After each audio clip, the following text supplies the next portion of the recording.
We blowing nose, let the smoke dance. Inhaling, exhaling with no hands. I go to Asher, hit my gold chains. My eyes be Asian, but I'm so French. Roll up the sticky parrot with some sushi. Write verses on my phone and dish a loosely. I just light it up like Snoop and Lil Tunechi. Sip gin and juice, and now I'm chillin' loosely. Cause I love pot. All my homies know how to roll, call them dudes, and they grow my stack. I'm a grower and a shower, ask your girl, I bet she knows my spot. She like a green and we got it, you ain't got it, homie. Oh my God, oh my squad, but I love pot. All my homies know how to roll, call them dudes, and they grow my stack. I'm a grower and a shower, ask your girl, I bet she knows my spot. She like a green and we got it, you ain't bout it, homie. Oh my God, oh my squad, yeah. I just want a baddie and a little mixture. Like 50,000 likes on all the pictures. I want an ounce of butter, fifth of liquor. To take this broad into the fifth dimension. I mentioned a little birdie tweeted, we gon' hit this. So is this the butter, her eye isn't listening. I wish that I could post an image while I hit that. But in fact, I don't want the world up in my business. Cause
Of course I have to update it. Which I wouldn't have been able to do on Dakota's laptop, so that's good.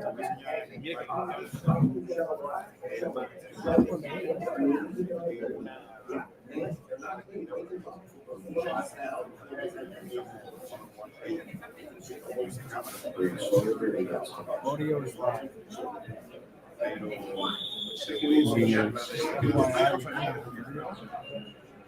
Yeah, because we don't have the mic in. Oh, shit. I know why.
Oh, that's good.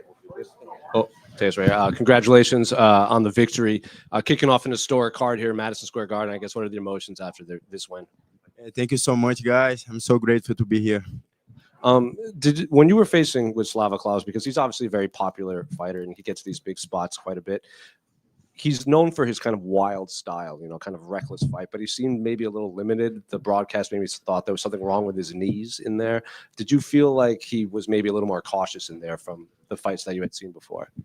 No, I feel him like very experienced guy. I know he's very experienced, I try to do my game, but he's already like, he know that, like the grappling, but it was a good fight, It seemed that his cardio maybe didn't carry him to the end. Maybe he was getting a little tired at the end. Could you also feel that in there when it reached the end of the fight? Yeah, when I grappling him, I can feel that in the between the rounds. In that first round, it seems you were taking him down very easily. Were you surprised at how easy it was to take him down in there? Yes, like when I shoot, I'm feeling very strong, but he's very slick on the ground, like he's slippery and he got the stand up again, And in terms of your own career, I guess, what do you want next? Because of a win in Madison Square Garden against a popular fighter like Slava Klaus, usually you get a bigger fight after this. So I guess, what do you want next for your own career? Yeah, I like to say I'm a soldier, whatever UFC call me, I'll be ready, no matter what. Is there a time you want to return, like when you would want to fight again? Yeah, probably February or April, whatever. Like if some fight pull out on December, I'll be here, So it's right here in the middle. First of all, congratulations on your first UFC career win. Did you feel any extra pressure? Obviously, you want to win in the UFC, but also you're kicking off the main card, MSG, biggest card of the year. Any extra pressure than you normally feel? Yeah, it's a lot of adrenaline, because I dream with that since kid, and I'm living my dream right now. So it's a lot of adrenaline, but it was good. I can control that. I'm sure you probably dreamt of this moment, winning your first UFC fight. Just overall, what do you assess, your overall performance? How do you grade yourself? It's like a dream, like I didn't believe yet, maybe a few hours to come to the reality, and I'm so happy. His best moment in the fight was late in the second. He seemed like he started coming around a little bit. You went to your corner. your coach gave you a real like inspirational speech. Is that what you needed at that moment? Yes, he talked about my father, this motivated me a lot, to chase my win, like my dreams. Congratulations. Yeah, thank you so much. Matheus, right over here. I just want to add on to that. It seemed Nick Six said something to you like they're going to put adversity in front of us because they want us to handle it. It sounded like something that you guys had kind of talked about before and something that you had known. Like, what's the meaning behind that? Can you repeat, please? When is that a regular thing that Nick Sick will say to you? They're going to put in adversity in front of us because they want us to handle it. It seems like a motto of yours, maybe. Yes, because he said that because since kid, I struggle a lot with a lot of things, and always I come forward from that, and he remind me that, this motivated me, to keep you working, always getting better, you know what I mean? In between the rounds, he telling me that. And lastly, obviously, tonight was your first UFC victory. Just how important was it for you to come out here to Madison Square Garden and get the victory tonight? This means a lot to me, I'm so grateful to be here, like it's like a dream, man. I cannot explain to you, when you're a kid and you dream of something, in Brazil, a lot of kids dreaming to be a soccer player, but I am since kid, I'm dreaming to be a UFC fighter, that's my first win and means a lot to me. Thank you. Thank you. Who's your favorite UFC fighter? Gerald. Yeah, thank you guys. Thank you so much.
Back there. Okay.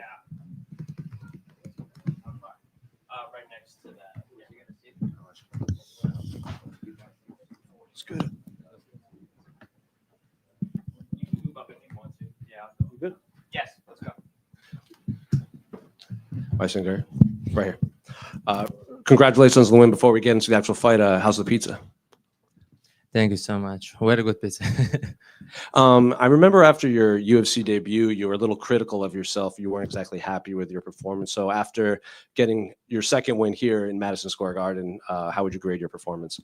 После дебюта я помню, что ты не очень был доволен своим выступлением. Сейчас было второе выступление. Как себя ощущаешь? Что думаешь про свое выступление второй раз? That's still no good fight, but it's finished. I had problem before this fight. I had injury, but no bad fight. That's okay. Third round finish, no bad. Can you say what injury it was?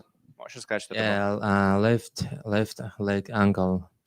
Yeah, 1 month before I got injured, hard injured, but I wanted fight, and I did fight. How did that injury affect the game plan at all before this fight? I can post it later Instagram. You can see it. It was a really hard injury. Как оно повлияло на твое выступление сегодня? Like 1 month, like 3-4 weeks, I didn't wrestle, didn't normal sparring. I cannot do a defend wrestle with this leg, and I cannot shoot this leg. And I just wanted fight, and I fight and win. So you said in there that your coaches didn't want you to wrestle to stay striking. Is it because of the injury? And if you weren't injured, would this have been more of a wrestling heavy attack? Ты сказал, что твои коучи не хотели, чтобы ты боролся, чтобы ты больше стоял на ногах. Это из-за этого, из-за этой травмы? И если бы этой травмы не было, то в бою было бы больше борьбы? Yes, 100%. They say don't wrestle, but I don't know what was this guy, my opponent game plan. Why he tried to? He didn't try to wrestle me. Didn't try to knock me out, knock out me, but he just Help. Yeah, help me. I was going to ask, it seems like he wanted a clinch against the fence. And even Daniel Cormier was saying it looked like he was playing it safe and away from danger. So that did surprise you in there. Кормер даже сказал, когда комментировал, что он как будто пытается быть в безопасности, держав тебя в клинче, все время опасается тебя, таким образом оберегается от твоих ударов. Да, я тоже так думаю. Я думаю, что он просто терял время, хотел, чтобы этот бой просто так закончился, чтобы он не улетел на нокаут, но не получилось. Yeah, I think the exact same thing. I agree with Daniel Cormier. He was just trying to spend the time, make sure the time runs out. He was trying to just hold me the entire time and get a win that way. When he was, striking with you, you were smiling and kind of laughing. And even when he connected with a huge elbow, you just kind of laughed it off. So was anything in there? Did anything in there he had like kind of surprise you? And like he was better at it than you thought, or like I guess why were you laughing in there? На все его удары, даже когда сильно получилось локтя, ты в основном просто улыбался, как будто бы тебе они вообще не мешали, как будто они тебе никакого урона тебе не наносили. А было ли что-то в бою, чем он тебя удивил вообще? Nothing like surprise. I like when I fight. I like this, and I got energy when I fight. It's, как сказать, я заряжаюсь энергией, когда дерусь. It energizes me when I fight in the fight itself. It energizes me. You knocked him out with your hands, but you were finding a lot of success with that front kick to the body. Was that the game plan coming in? Ты вырубил его с руки, но у тебя очень хорошо проходили с ноги удары тоже. Это была часть плана? Yeah, it was. I wanted to knock him out with this kick, but this guy was a really strong guy. And you called out Bo Nickel. He's obviously fighting later today. Did you run into him at all throughout fight week or actually get to speak with him? Ты вызвал Николя, он сейчас дальше будет драться сегодня. Вообще за эту неделю у тебя получилось с ним как-то встретиться? Ты с ним пересекался? Yes, I saw him a couple of times. Didn't talk with him, but when you do weight cut, you don't want to talk with someone. It's after we can talk. So you're obviously very famous for your quick turnaround for your UFC debut. How quick of a turnaround do you want now? I know you had the injury, but I guess when would you like to fight again? No quick. I need full camp. Like after 3-4 months. No quick more. Maybe on the same card with Hamzat? Same card with Hamzat? Maybe. When he fights. Tell me if you know. Susurkaev right over here. This is your fourth fight of 2025, your fourth finish of the year. How has your life changed outside of fighting? Четвертый бой в этом году, четвертый финиш. Как изменилась твоя жизнь вне боев? Guys, nothing. When I understand I'm a little famous each fight when I open Instagram on only that moment. But usually time in Florida, I'm a guy like 5 months ago, and same shit, training home, nothing more. And then just for the record, are you willing to fight Bo Nickel no matter how his fight goes tonight, win or lose? Просто хотел узнать, с Бо Николом ты готов подраться, победит он или проиграет, вне зависимости от результата? Now, if he loses, I don't have interesting fight with him. Right in the front. Obviously, I want to go back to the Bo Nickel. You want to fight him, but why particularly do you want to fight Bo? Like, is there something about him you don't like? Понятное дело, что ты назвал его имя, Бо Никола, но почему именно с ним ты хочешь подраться? Что-то тебе не нравится в нем? Почему именно этот человек, с которым ты хочешь биться?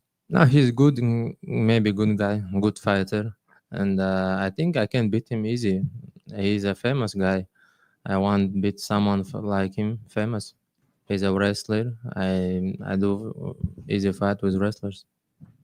Obviously, you said some pretty bold statements saying you want to have multiple title defenses and stuff. I mean, it makes me think of all the people in the past. Brandon Vera said things like this. Macy Barber said things like this. They came up short. Why are you different? Многие, ты сказал, что ты хочешь защитить титул, получить титул, защитить его многое количество раз. Уже были такие ребята, как Брэндон Вера, как Мэйси Барбер. Они говорили, что хотят получить титул и защитить его много раз, но до сих пор до него не добрались. Почему ты отличаешься от тех людей, которые уже это говорили? I don't know who these guys. I need to see these guys. Maybe after I will tell you. I don't know who those people are, basically. Okay. Obviously, in your first fight, everyone makes a big deal about you getting briefly hurt. Do you think people exaggerated that and that's just a part of fighting? В первом бою было такое впечатление, что тебя чуть пошатало, и очень много людей на этом сделали акцент, что вот, ему тоже попало хорошо в первом бою. Кажется ли тебе, что они слишком много акцента, слишком много внимания на это обращают, что это просто бой, такое бывает у всех? Of course, I'm a human too. I can maybe if I will stay someone beat me, I can go to a knockout, but I'm not robot. Yeah, I'm a fighter. A lot of times at a gym, someone knock out me, a couple times, not a lot of times, guys. Of course. Yeah, это... Часть игры. Часть игры. Да, это часть игры, я хотел сказать. So it's all part of the game, you get hurt once in a while. Congrats on an incredible knockout. Baisangur Thank over you. here. So you've trained with Nasruddin Imavov. I know you're very close with Hamzat. How would you predict a fight with those two would go? Between those two? Yes. Ты тренировался и с Имамовым, и с очень хороший приятель Хамзата. Если им двум придется драться, как ты думаешь, пройдет тот бой? Я не знаю, я не могу сказать. Я бы не хотел, чтобы они сейчас подрались. Я думаю, скорее всего, Хамзат поднимется и заберет пояс у Алекса Перейра. Насруддин станет чемпионом 84. I don't know how to answer that. I don't really want them to fight. I don't want to see them fight. What I think will happen is Hamzat will go up and take Pereira's title, and then Nasruddin will become the champ in 84 kgs. Makes sense. And I know you haven't been back to Chechnya in a long time. How special will it be to fight in front of your family one day? Я знаю, что долго уже не был в Чечне. Насколько для тебя будет классно подраться перед твоими людьми еще раз когда-нибудь, чеченскими? Подраться в каком смысле? Чтобы они видели твои бои, чтобы ребята из Чечни, чтобы люди из Чечни могли увидеть тебя. Когда я подерусь?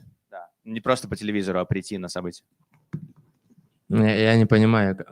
Если ты давно не был в Чечне, давно не был дома, насколько для тебя будет важным когда-нибудь сделать так, чтобы они могли попасть на твой бой, видеть, как ты дерешься? Я пытаюсь, я не могу всю Чечню сюда привезти. Я пытаюсь своих родителей, свою семью сюда как-нибудь привезти, сделать им визу.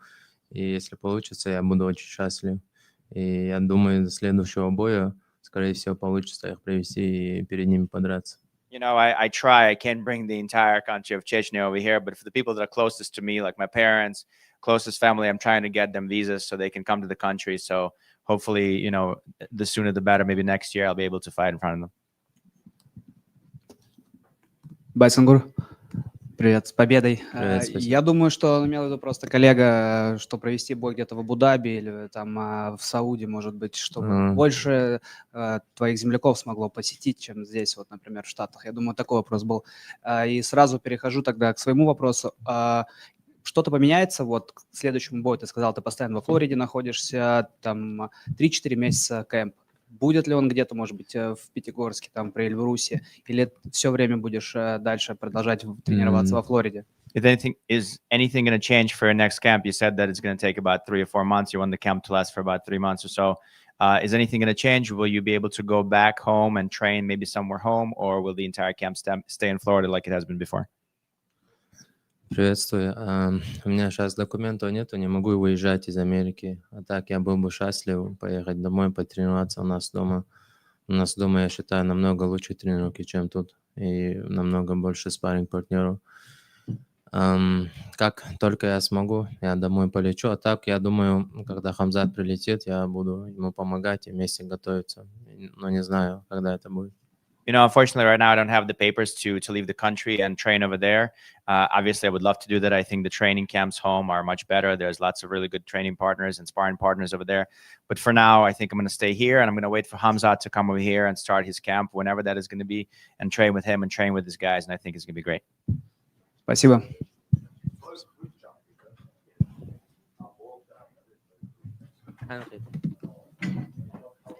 Все?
Over here. So you after you're waiting for the decision and everything, you're feeling good and everything. And I see you go over to the side of the cage. You're signaling to a bunch of people in the crowd. Is that like your crew? Yeah, that was my family over there. My entire family, mom, dad. I'm one of 5 siblings, so there's a lot of us and my 2 nephews. And obviously there was a big crowd, so I had a hard time finding them right away. But man, I can spot them from a mile away. Did you get to see them like afterward or? I haven't gotten to see him yet, but as I was exiting the tunnel, I was they were like right above me, and so it was super sweet moment. I mean, even seconds like that are seconds that I'll never forget. What did you think about kind of this litmus test here against a veteran like Angela Hill and someone in the rankings now that you were in there? And I know you were disappointed in yourself, you didn't get the finish, but what did you think as far as kind of how you measured up to this level? Yeah, I think personally, I'm always a finisher. I'm always looking for finishes, so I am a little disappointed in that. I'd love to go back and rewatch it. I think my performance was very dominant, all 3 rounds, but I expect more from myself. But I am excited to be able to take this win in New York City and move forward. And I think fighting Angela and fighting her the way I did is going to greatly prepare me for what's ahead. What was the experience like for you? Obviously, you're still kind of in this moment that I'm going to ask you about, but you and Erin Blanchfield fighting in the same card. She's about to be going basically after this fight. What's it like for you right now as you kind of deal with all these nerves that you probably still have for your friend? Oh my gosh. I mean, before I walked out, like Erin came into the room and it's kind of like crazy. I mean, I'm going to walk out to a fight. You're just coming in. You still have like a couple hours before you fight. And we just kind of like shook hands. And I think we just looked at each other like, let's go, let's do this, and you could just, without much words even being said, you could just feel the intensity. And I feel like Erin's going to put on a massive performance tonight. She's going to show the world why she deserves the title next. And man, I wish she was fighting right now because I'd be like talking to you and watching her. Well, I was going to say, are you hoping that we can get you out quick, and where are you going to go if you can? Oh, I'm going straight to the locker room. Maybe I can sneak in the corner. Maybe they want to know. Thank you. Team right here. I know we talk about like litmus tests and Angela's like a veteran in the sport, but what was it like when she made her debut when you were 14? So I guess like what was it like fighting someone with that much experience in there? Oh my God, that is so crazy. I didn't know that. I feel like my jiu-jitsu career really prepared me for a moment like this. I was 14 fighting people that were like 30, and sometimes I win and sometimes I lost, and I'd always go back to the drawing board and reevaluate and see where I can get better. And so I feel like the years leading up to now and always fighting women that were tougher than me, bigger than me, older than me, just everywhere, I feel like I learned how to deal with that mentally, physically, emotionally, obviously physically, because I was like, oh my gosh, I hit her with everything. And it was like I was hitting bricks, So I feel like my mentality going into this fight was I knew how durable she was going to be. And it wasn't just putting her out. It was like, how can I just like drown her out? And I feel like that's exactly what I did. Do you think it'll come full circle and you'll have to fight someone like 12 years, 15 years from now that? Oh yeah. And I can't wait for moments like that. Like I always like look ahead and I'm like, man, I hope I fight somebody like me one day. So I could get a taste of my own medicine. But until then, I plan on finishing everybody in my way. And you said, you knew how durable she would be and everything. You just talk about that spinning back fist and the head kick at the end, because I think like anyone else would probably have gone out. Oh my God. I was like, all right, this is it. I was like, I got it. My hoops were up so much. I was like, I got her now.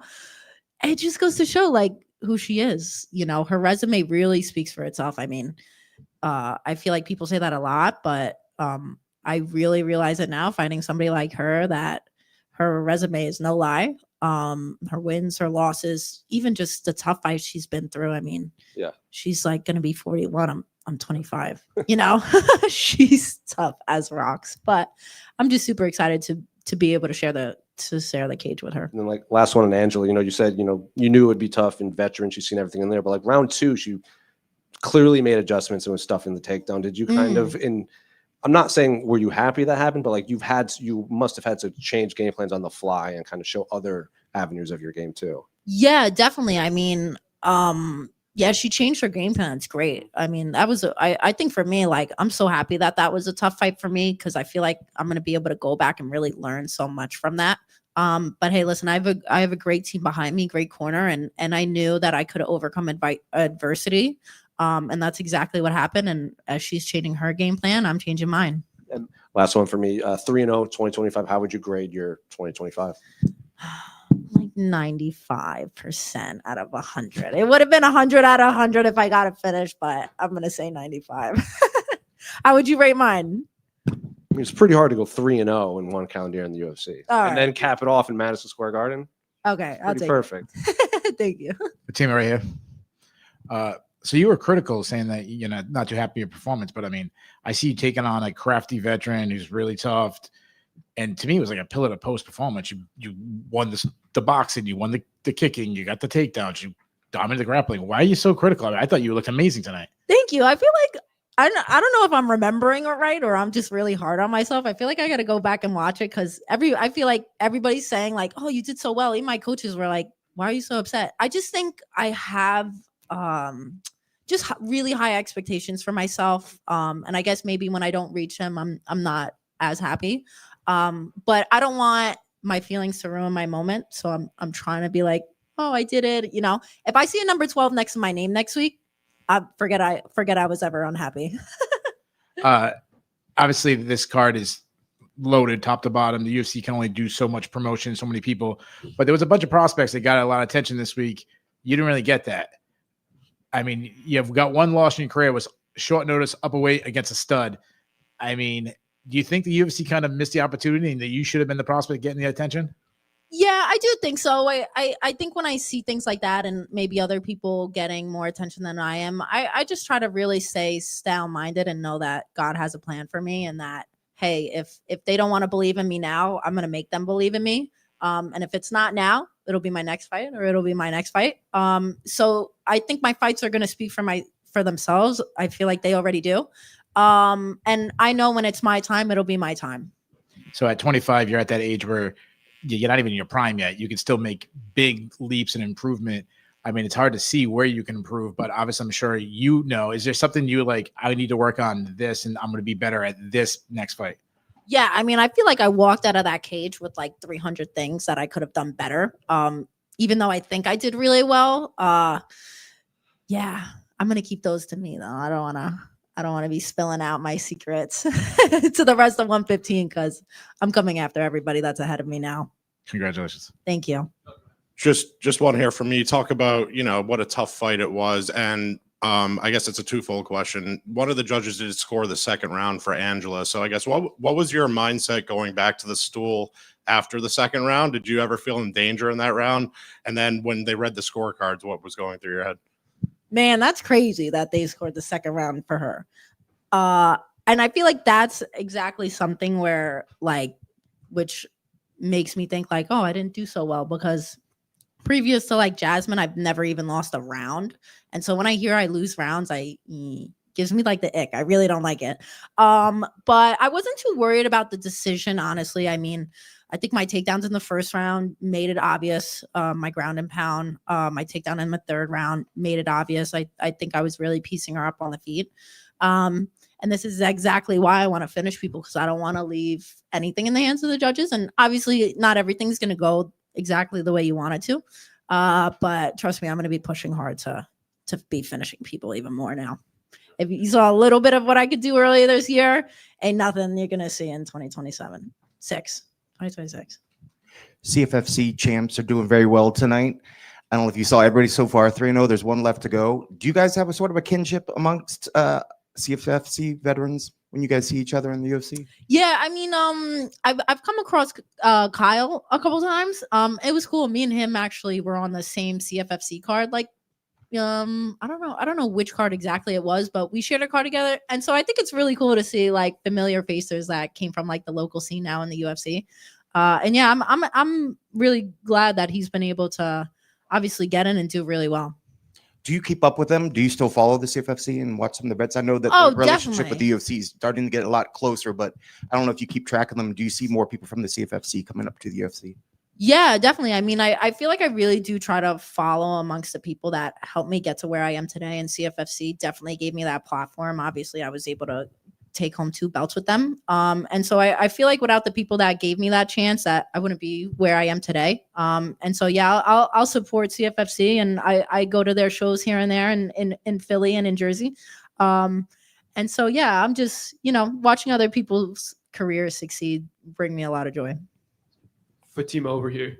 Congrats on the victory. I know one thing you take a lot of pride in is being an aunt to 2 twin boys.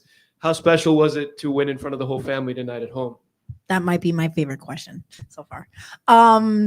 Yeah, I felt like as soon as I won, I was looking for them right away. I mean, secondary, first to my career is my family. My family's the only reason why I am in this career. They put me in this at such a young age, and my dad has worked in the city his whole life. And when I was like 16, I was driving to him in the city to work with him before I was in the UFC. And people would always be like, what are you doing here doing like commercial flooring? Like go achieve your dreams. And I just feel like it's come full circle now, being in Madison Square Garden, being to fight in front of my dad and my family, and being a role model to my nephews, I feel like I really want to be somebody that they could look up to as they get older, and almost like, yeah, just, see me as somebody they could run to and look up to.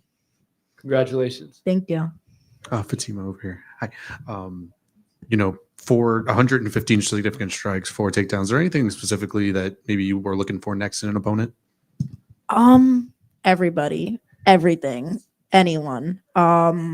I'm just excited to see what top 10 holds for me. I'm hoping I take that number 12 spot next week. I do think I deserve it.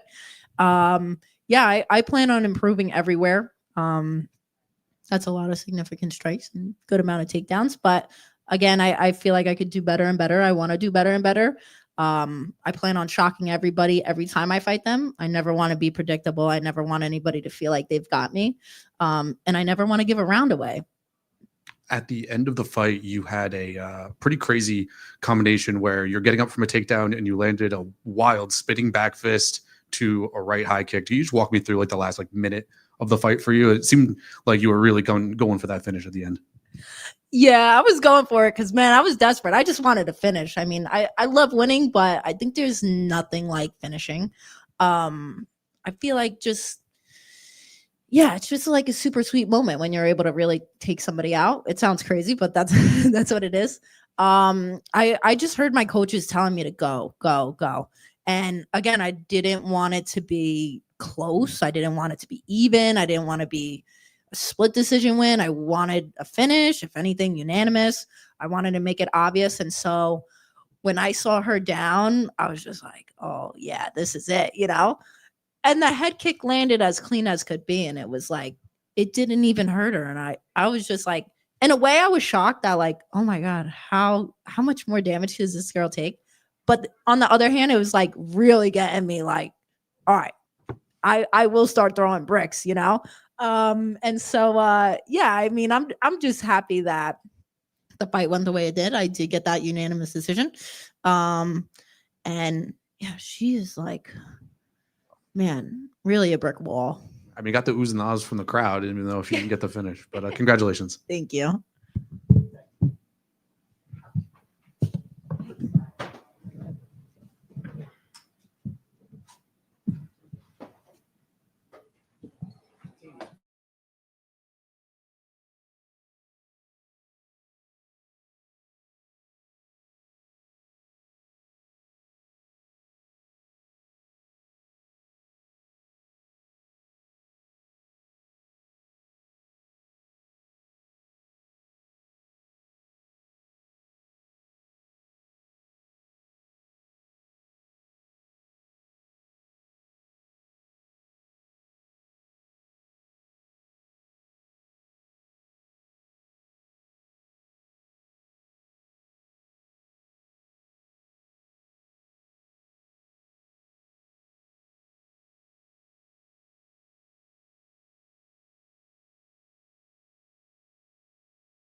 All right.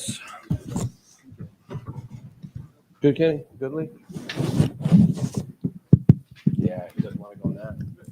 Oh, sorry. Collar. You're good. Congratulations on the victory. I guess, what can you take away from, a blistering performance like that?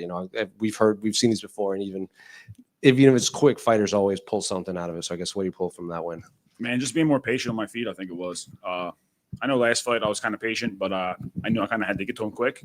This fight, we knew Gerald didn't really press forward too hard, so I kind of had more time on my feet to kind of focus in, zone in. When I kind of pressed forward, he didn't back up, so I was like, all right, I'm just gonna let something go, and it landed. Well, you said in your post fight, you just said, I'm more comfortable in your striking. So I guess was that a conscious decision, like preparing for Gerald, or is that just like, at this point in my career, like I really finally have to get comfortable? Yeah, at this stage of my career, where I am, I know I have to evolve. The sport's ever evolving, so that's something that I've always been working on. I started out actually kickboxing. I have 2 kickboxing fights, and jiu-jitsu just happened to be the route to go in MMA.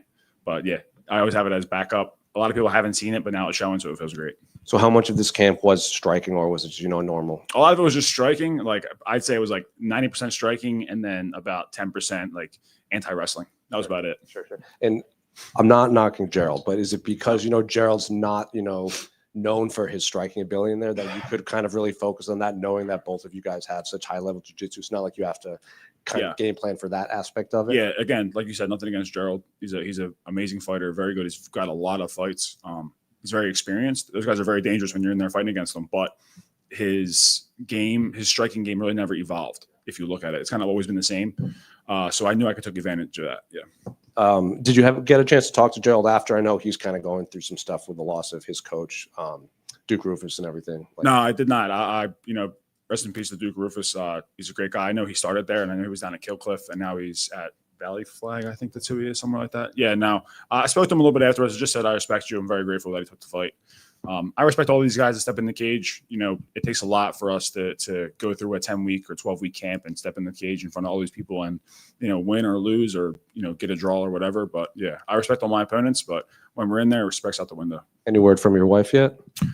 She's in the stands freaking out. So, I mean, she could be having a baby right now. I'm not really sure. I was going to say, I don't have experience with it, but I would imagine excitement like that might it might set something off. She's right there. She's at 36 weeks, so she's right there. But I mean, hey, I have an hour and a half ride home to Philly, so I could be home in time for the pay-per-view. So maybe either that or we're going to the hospital. So I'm not sure. Respect to her for coming out. Last one, big win, knockout or submission win in MSG. Kind of your career is only going to go up from here. I guess what's next for you? Man, for me, the sky's the limit. I feel this is something that I've been working towards my whole life. I really have, and it's just showing. There's a lot of guys that are coming up now in this game that are very good and are very talented, and I feel like I'm one of these guys. So I'm just very thankful. Boy or girl? Which one's boy? I have 2 boys now. Yeah. So I've won this I have a 2-year-old right now, and I have another boy on the way. And do you have a name picked out? We do. It's Cal. So it's K-A-L. So I'm K-A-D. Like my initials. My wife is K-A-D. Her initials. My son is Kai Alexander. So this one will be Cal Atlas. So congratulations. Thank you. Right here at the front.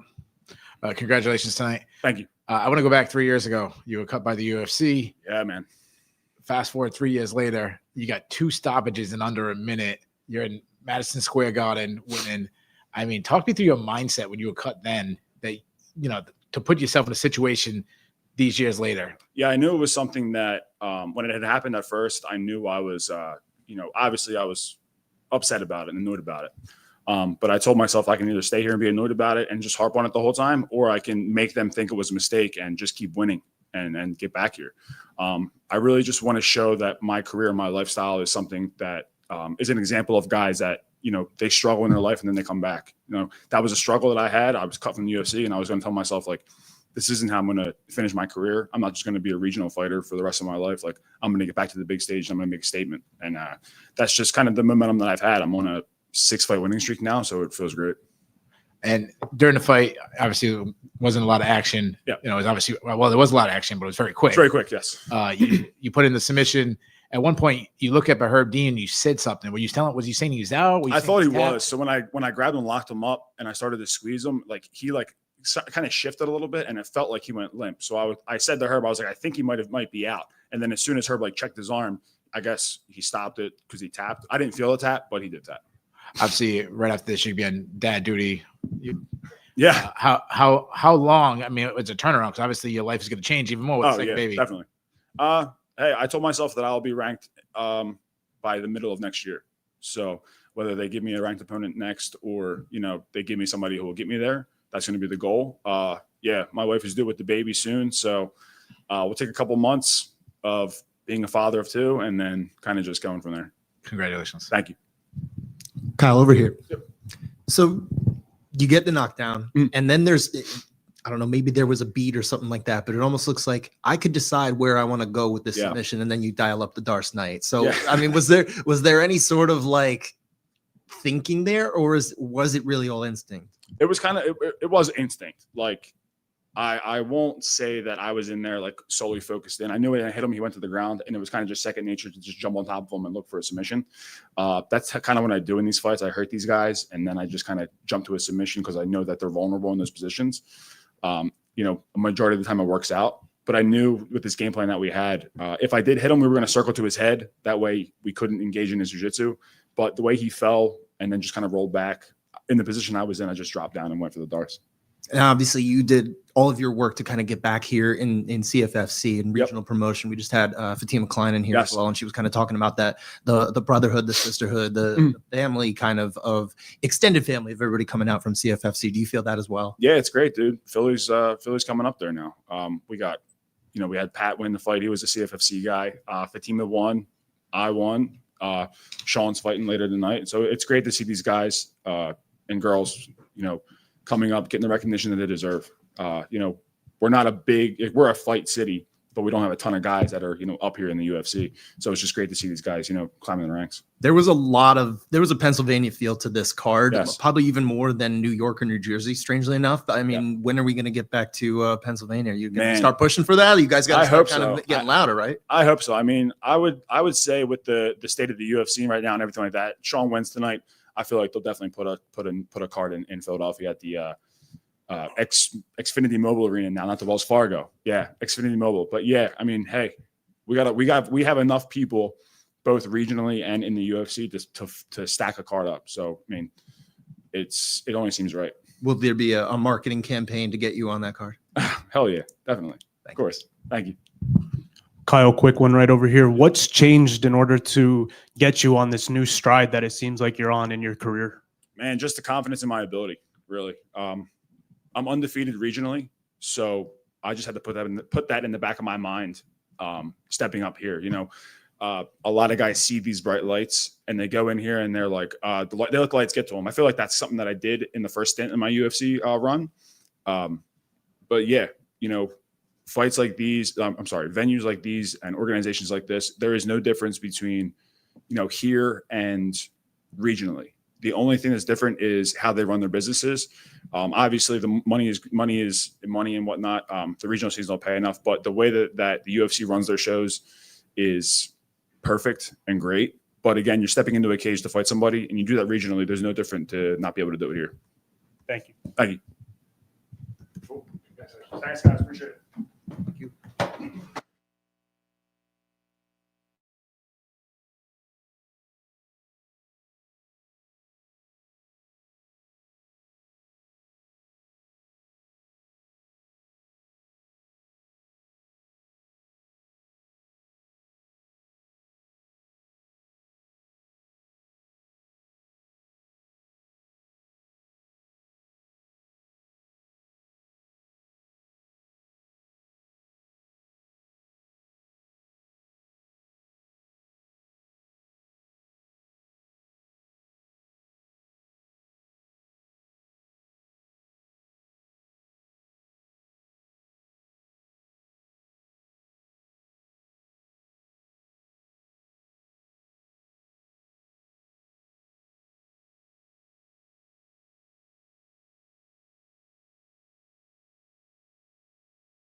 Well, Pat right here. Obviously, congratulations on a very hard-fought win. But I guess physically, how you feeling there? Because we see the eye, we saw the head kick, we saw the gash and everything. So, how you feeling after that one? Feeling a lot better right now. Feeling good after getting the W. I knew it was going to be a dogfight with that guy. I shared the ring with him for 6 rounds. We fought in the past, and kind of just knew it was going to be a dogfight. Yeah, well, I was going to ask about that. You know him more probably better than anyone here. So, like, when you get someone like Chepe, you probably know you're going to look a little different after fighting, and win or lose. Absolutely, man. It kind of comes with the territory with Chepe, to be honest with you. How difficult was it to because it looked like your corner and the guys were kind of stopped that pretty aggressively between rounds. Yes, I definitely was dealing with some blurred vision in the right eye because the blood got down into the eye, but just tried to remain calm and get the win any way possible. And Chepe has that, like, one of the better resumes, I think, before the UFC. Like, a lot of them are already here. So you fought him once before. So I guess what were your expectations coming into this, knowing what he had to go through to kind of get this rematch too? Well, he's well-rounded. He can strike. He's good on the ground. He's a good wrestler. He's very hard to control. And, he's very gritty. And, I knew if I'm going to get this win, I have to be more gritty. There's a lot of chatter online about the reffing in this. It seems like he was holding the fence a bit. There was an eye poke. So from one of the two men actually involved in the fight, what was your thoughts of the reffing in this? Big Dan's the man. I don't think he did a bad job. I think he did a great job. I did get thumbed in the eye a couple times, but it was probably accidental. I don't think it was Chepe's fault. It just happens in there. I guess, what do you want next for your career? Because you fought here before, but this is obviously a better outcome. What do you want moving forward for your career? I want a number next to my name. I want to just keep climbing this mountain. And can I just ask you what you make of the division as a whole right now? Because it seems like featherweight's kind of red hot right now. Volk still doesn't have his fight. Everyone's kind of clamoring for that #1 contender. Zalal just kind of inserted himself in there. So what do you make of that kind of round robin going up right now? Honestly, I kind of stay focused on where I am. I don't look too far ahead. I don't look too far behind. And, I really think I could beat all these guys. I really do. Pat, congratulations on the win. Thank you very much. Obviously, you guys have history. Did this make it even more special to beat a guy like that you already faced? I think there's 3 factors that made this one special. 1, it was a chance to get redemption. 2, last time my outing here at Madison Square Garden wasn't so hot.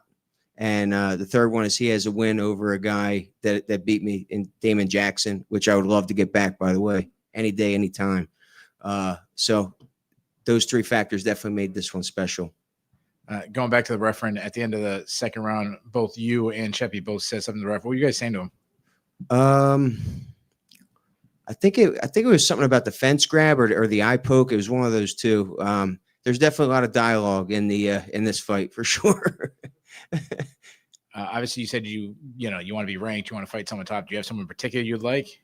I got to take a look at the division, but anyone with a number next to their name, I'm down for. I think Chepe's tougher than a lot of these guys that are in the top 15. So I think my last 2 opponents were very tough, Brito and Chepe. So bring it on. Agreed. Congratulations. Thank you. Appreciate it very much. Pat, over here, congrats on the win. That's 4-0 for CFFC tonight. Erin just won. How do you feel about your time there, and how special is it for all the alum to win tonight? I really think CFFC is the best platform outside of the UFC. I think every fight for CFFC is very tough. I think it's the best regional promotion to prepare yourself for this big stage. I cannot say enough great things about CFFC. Congrats on the big win. Thank you very much. You got a nice pop from the crowd yesterday in the weigh-ins. You got a nice pop coming out tonight.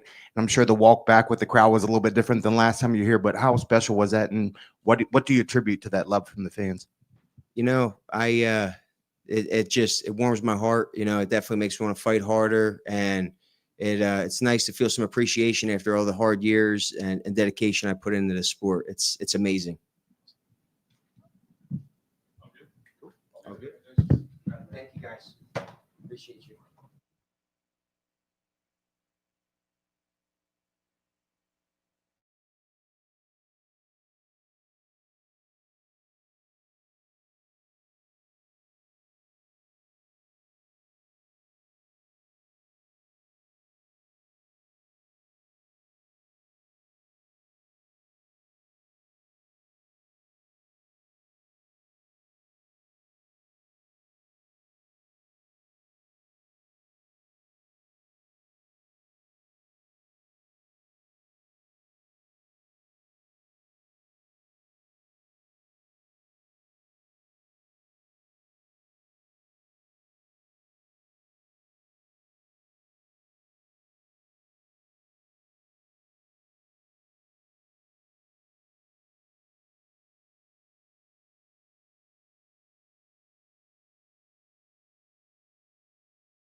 Well, Ethyn, right here.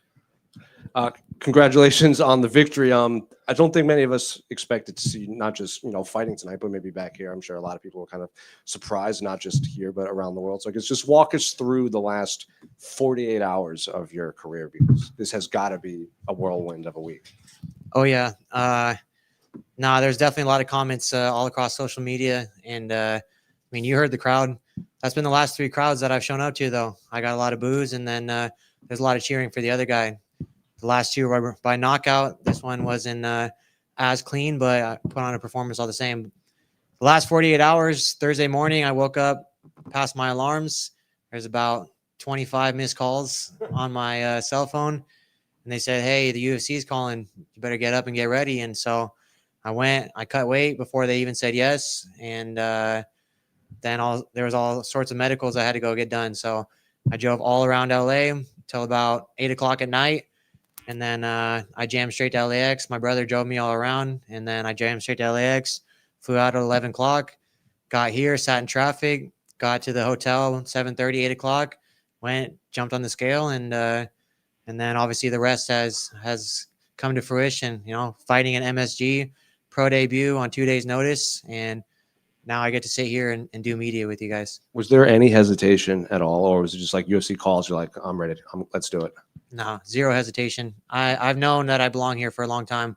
I'm on a now 9-fight win streak, 7 of those by knockout. Only 2 have gone the distance. And so I've been ready for the stage. I've known for a long time. I've expected that I would get to this stage. And so, yeah, as soon as they called, let's do it. We'll jump on a plane. We'll do all the medicals and weight cutting we need to. Let's make it happen. And Malcolm obviously had a lot of hype. They really wanted him on this card. Obviously, this was his 3rd opponent he had for this. So I guess how much did you know about him? And right when they gave you Malcolm's name, you're like, all right, let's watch as much tape as possible in these 48 hours.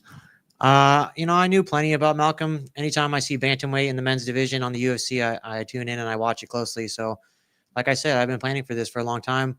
I knew Malcolm brings a punch. I knew that right hand is big for him.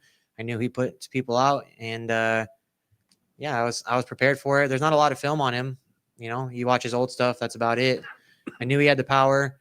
I knew I had the power, and I knew we were going to test those 2 things, and then see who the cleaner boxer was. And I knew that technically I was going to bring that advantage there. I knew he had the power, and I knew he's a big guy, but I knew that technically I am very well versed when it comes to striking, so I knew I would have it there. And I probably know the answer to this, but like moving forward, you're going to have a mark on you at this point for like the next opponent. Like, I want to be the guy, like you stole Malcolm's hype on 48-hour notice.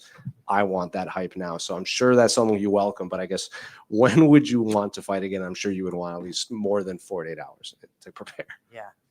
Well, the next one will be at bantamweight 135, so I'll definitely need more than 48 hours to prepare for that. And yeah, no, my last fight before this one, I said whoever and whenever. I got to let this cut heal up. I got to let the body heal up a little bit. I got a baby boy coming December 10th, so I would like to stay home and be able to attend to the family. And then come January, February, and they call me up, I'll be well prepared and very hungry to get back in the cage. And then just last one for me. Have you had the opportunity to just even reflect on like the craziness of what's happened here, or is it just all the second you got the call, it's medicals, flight, weights, like it's just you have not had time to kind of smell the roses at all? I mean, it's still surreal. I'm here at MSG in New York City, across the country, less than 48 hours notice or right about it, and it still feels surreal. I still can't wrap my head around it, but I prepared for this moment a long time. I knew I belonged here, and so in some way I have prepared for it. Congratulations on the win. Obviously, look, it's not just a last-minute UFC debut. It's a last-minute UFC debut at Madison Square Garden against a guy that clearly they're looking at as fond of the future. So you're coming in on short notice, right? Not many people are expecting you to get the win. So in a sense, is there a lot of pressure on you because, holy shit, it's Madison Square Garden, it's UFC debut, or is there no pressure on you and you're just able to go out there and do what you do best? There's a lot of roller coaster of emotions that go on anytime you get into a cage and really on any platform. As I reflected and I contemplated, the battle is internal. It's all mental. So if you can win that battle, then you can win anything. And I really did a good job controlling that, thinking about it. I went through every positive scenario, every negative scenario. And by the end of it, like I said, I knew I belonged here. And it was just another man and just another cage. And I was ready to go out and fight all the same.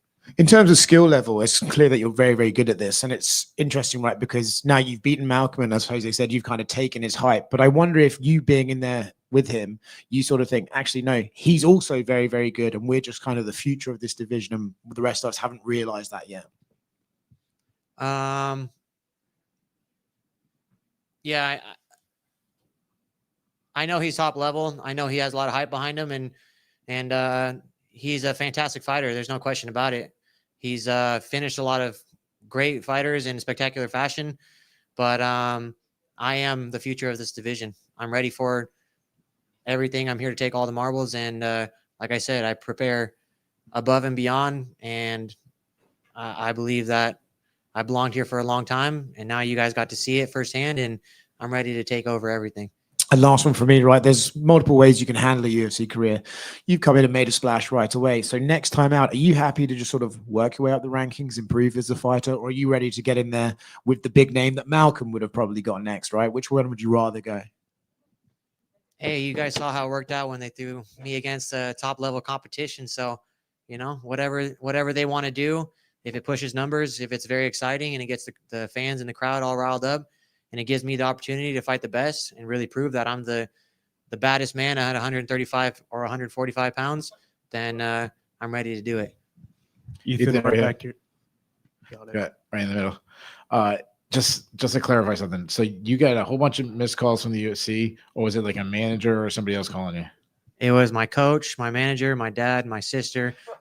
She never calls me in the morning. She said, "Call Dad. It's an emergency." I thought there was a car accident or something. You know, I was not thinking that. And then I called my dad back first. He goes, "I'm going to whoop your ass if you don't wake up and answer your phone calls. Like, what's going on here? Call Ben, call your coach." So I called coach, talked to the management, and then, I talked to all those guys. And then you flew in that night. You flew that night, and you got in at about 8 o'clock in the morning and went right on the scale an hour later. Yeah, we got here at like, I don't know, 6:30 something at the airport. It took us like an hour and a half here.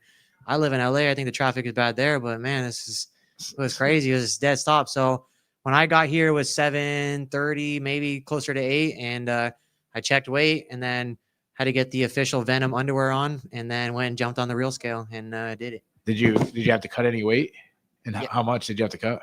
So when they called me that morning, I started cutting weight before they even said yes. So just to make sure that when they did say yes, finally, that I was on weight, I ended up cutting like 11, 12 pounds, you know, that morning. And then I had to go do medicals all throughout LA, like I said, and I was ready to go. Did you notice a difference at 145? It's a lot more fun cutting to 145 than 135. I'll tell you that much. And last question for me. Is this a thing like you're always ready to get that call, or you just happen to be like the perfect scenario this time? I am always ready. There's no doubt about that.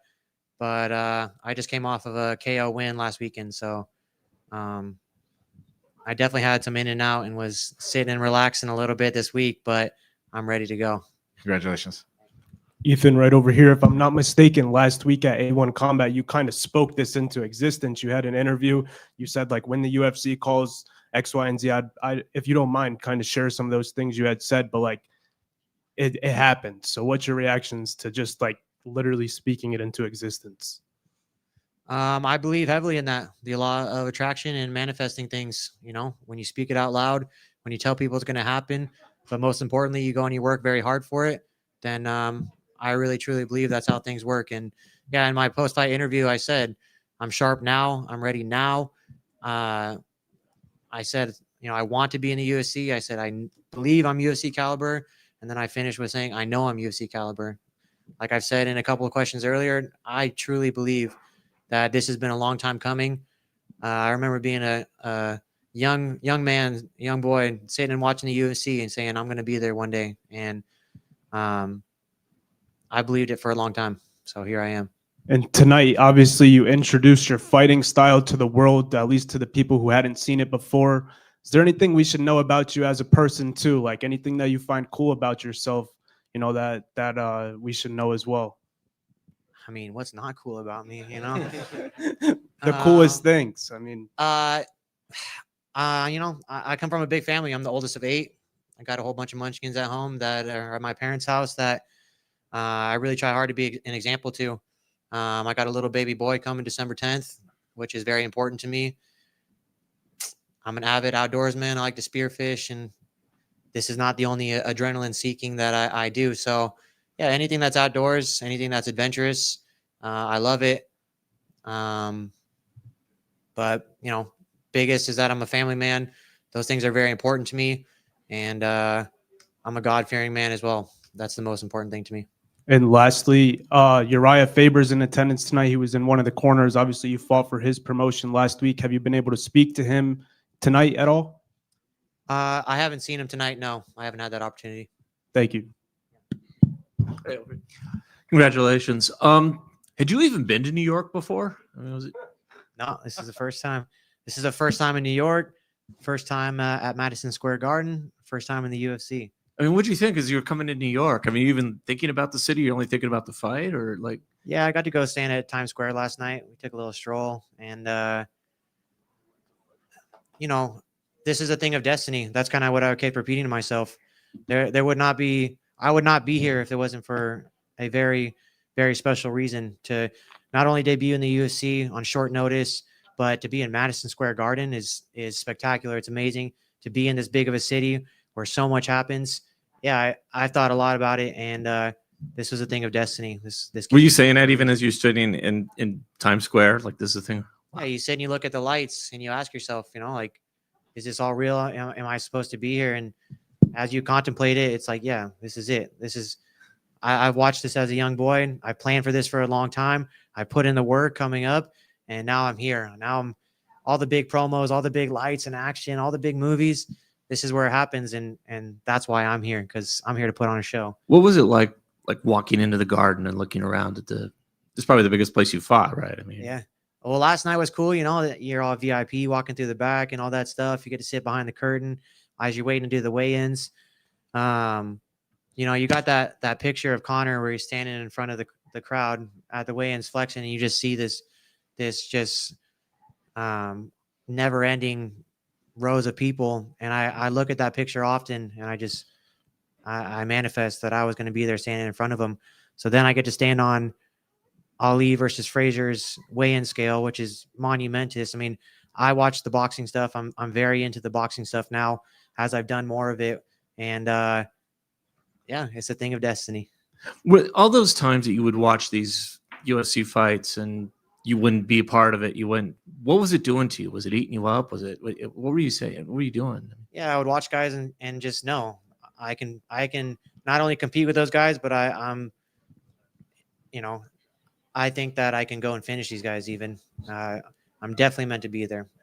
And you didn't seem surprised at the end, like you expected it.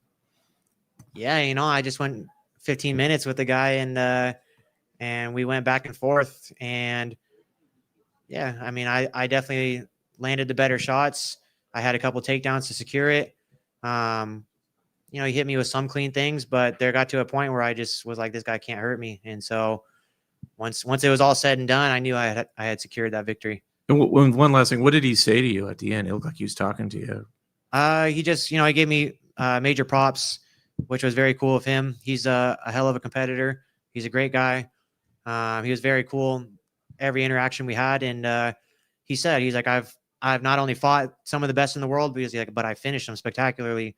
And he just told me, you know, you're high level, you're world class. And he's like, best of luck to you.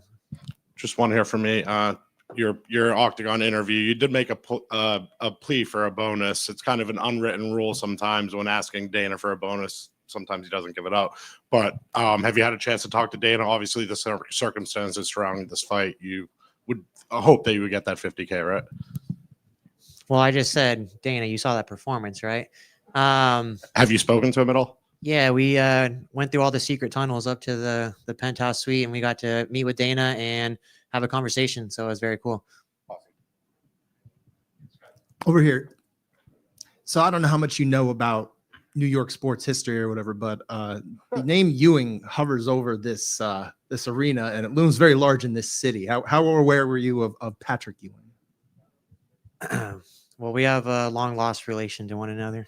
I could see it. No, it's clear. But I mean, is it kind of interesting to kind of just be able to create some new Ewing history here? Like, obviously, again, it's a name that means a lot to a lot of people in this city, but now you're a new Ewing that made a mark here. Well, now that you say that, it's very cool. Yeah, I've thought about cementing not only my legacy but the Ewing name for a long time, and it's tremendous to do that. Do you think maybe you're due to buy a Patrick Ewing Knicks jersey now to represent your win here? You know, maybe him and I, you know, have a little get together and we get to get the jersey on and do some media with it. So that'd be cool. At the family reunion. At the family reunion, yeah. We'll have a barbecue and everything. Thank you. You have 2 more. You never want to tie. Just one here. You just spoke about manifesting things. Is there a name you really want to face in the division, like dream fight, for example, for you? A dream fight, huh? You know, it's a very stacked division, the 135 bantamweight division. I want to fight all the big names. I mean, you got killers like Peter Yan, Corey Sandhagen, super technical. Obviously Merab is the champion. He's like a unanswered question. People can't figure him out. So those are the top dogs. I mean, of course, I want to go and be the champion. I want to wear that belt around my waist. A little closer than that, I don't know. There's a ton of names. I guess we'll have to figure that out when we get there. Thank you. Ethyn over here. Congrats on the win. The champion, Merab Dvalishvili, he gave you props on Twitter. What does that mean? The whole world knows who you are now. Like, what does that mean to you? It's very exciting. You know, I've been waiting for this moment for a long time. Congratulations. Thank you. John over here from Tunnel Vision Sports.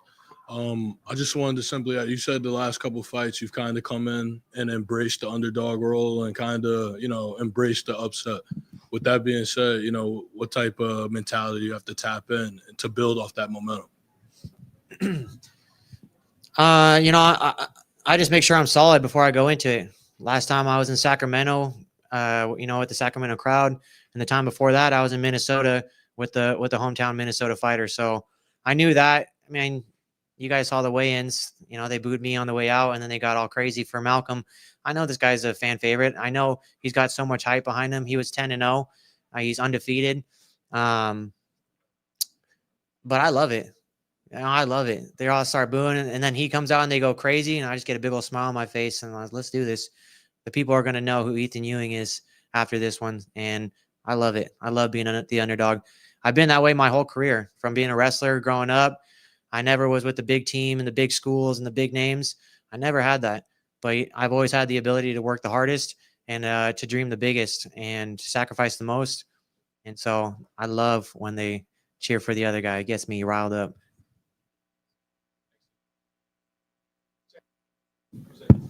What about a name like Cody Garbrandt? That'd be great. I would love that name. Thank you, guys.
Erin, right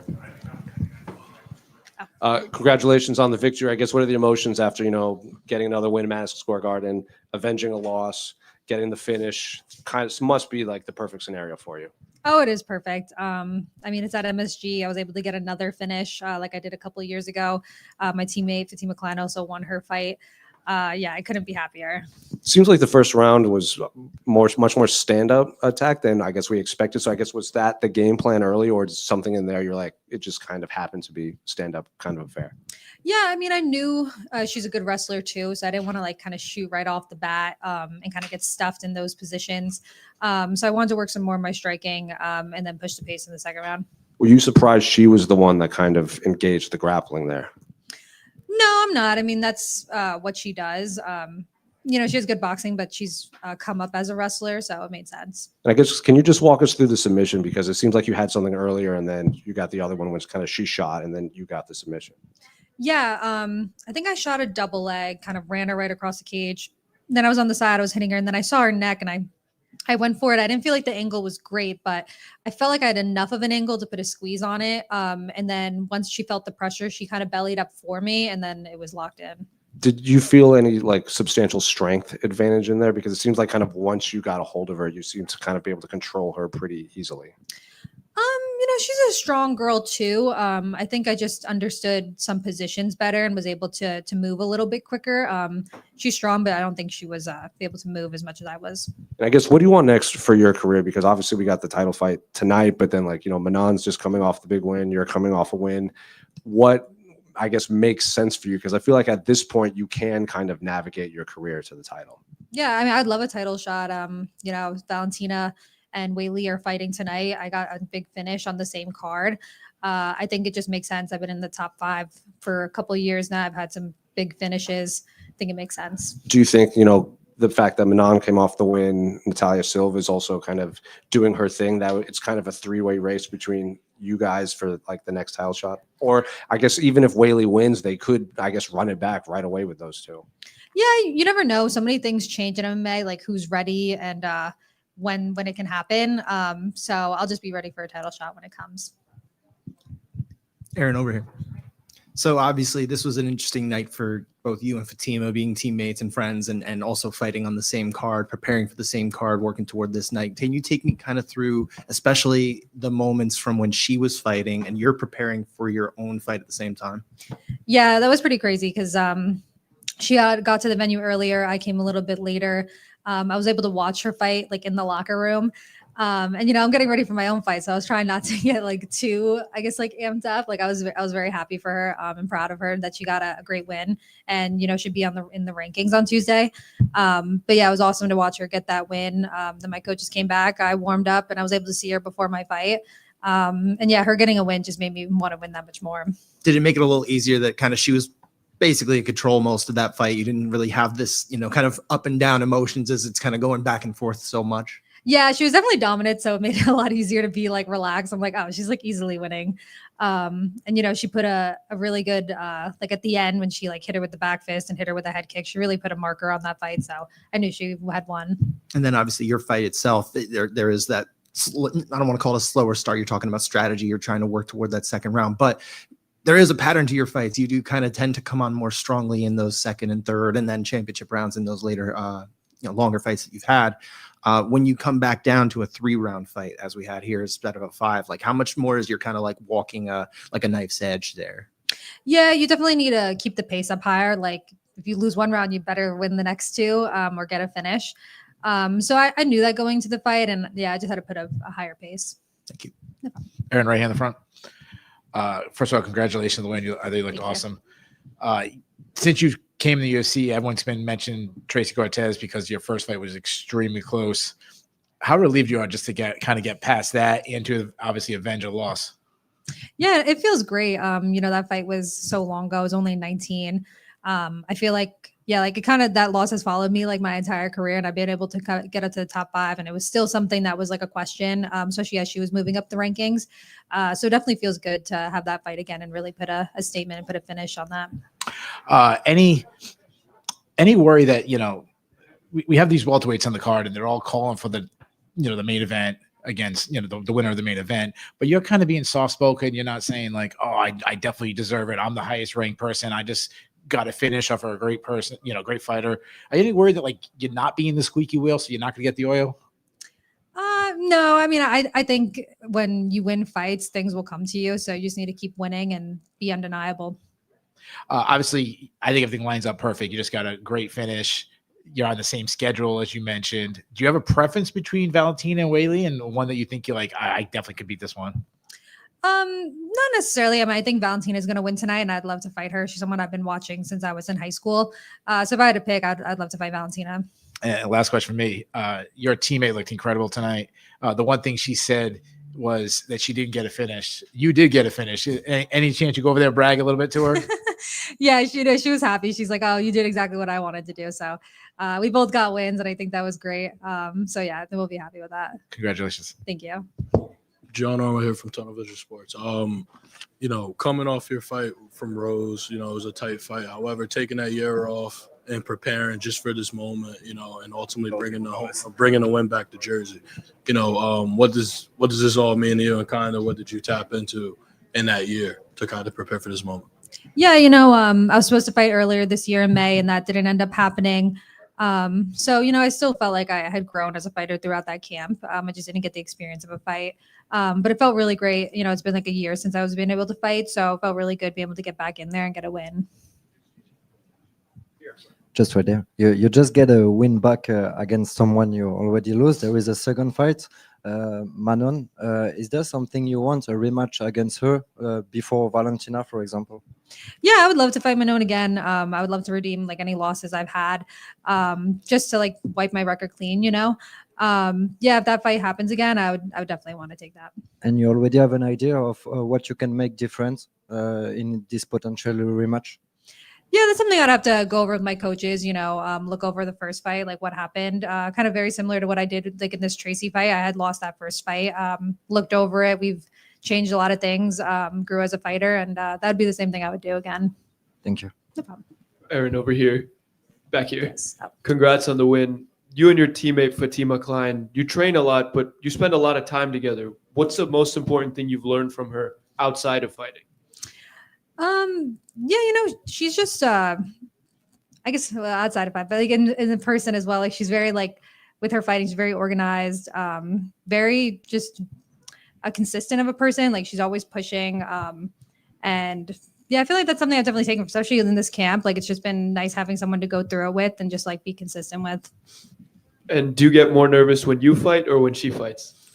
Oh, today I feel like was like a double. Like I had to like try to calm myself down while she was fighting. Just because, we put so much into this together and I knew how much it meant for her. So I don't know. I feel like it's hard both ways. Congrats on the win. Thank you. Back over here. And so I don't know if you noticed this, but near the end of round one, there started to be kind of a little more momentum behind a Jersey chant. Did you catch that? Oh, actually, I don't know if I heard like the Tracy chant, and that kind of like pissed me off and made me want to go more.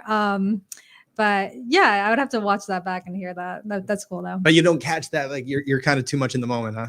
Yeah, I was You heard definitely. Tracy. I did. Yeah, I heard the Tracy because I think we were like a little bit more at distance and we weren't like going at each other. But towards the end, we were kind of more in like clinch positions, and I was like throwing elbows. So yeah, I was definitely a little bit more distracted. And then obviously at the end, like right after you back away, you get the win. You were very emotional in that moment. I mean, what was it that kind of came over you in that moment? The first round was hard, and I haven't fought in like over a year or so. And this is also a fight that I had lost in the past and that I really wanted to win again.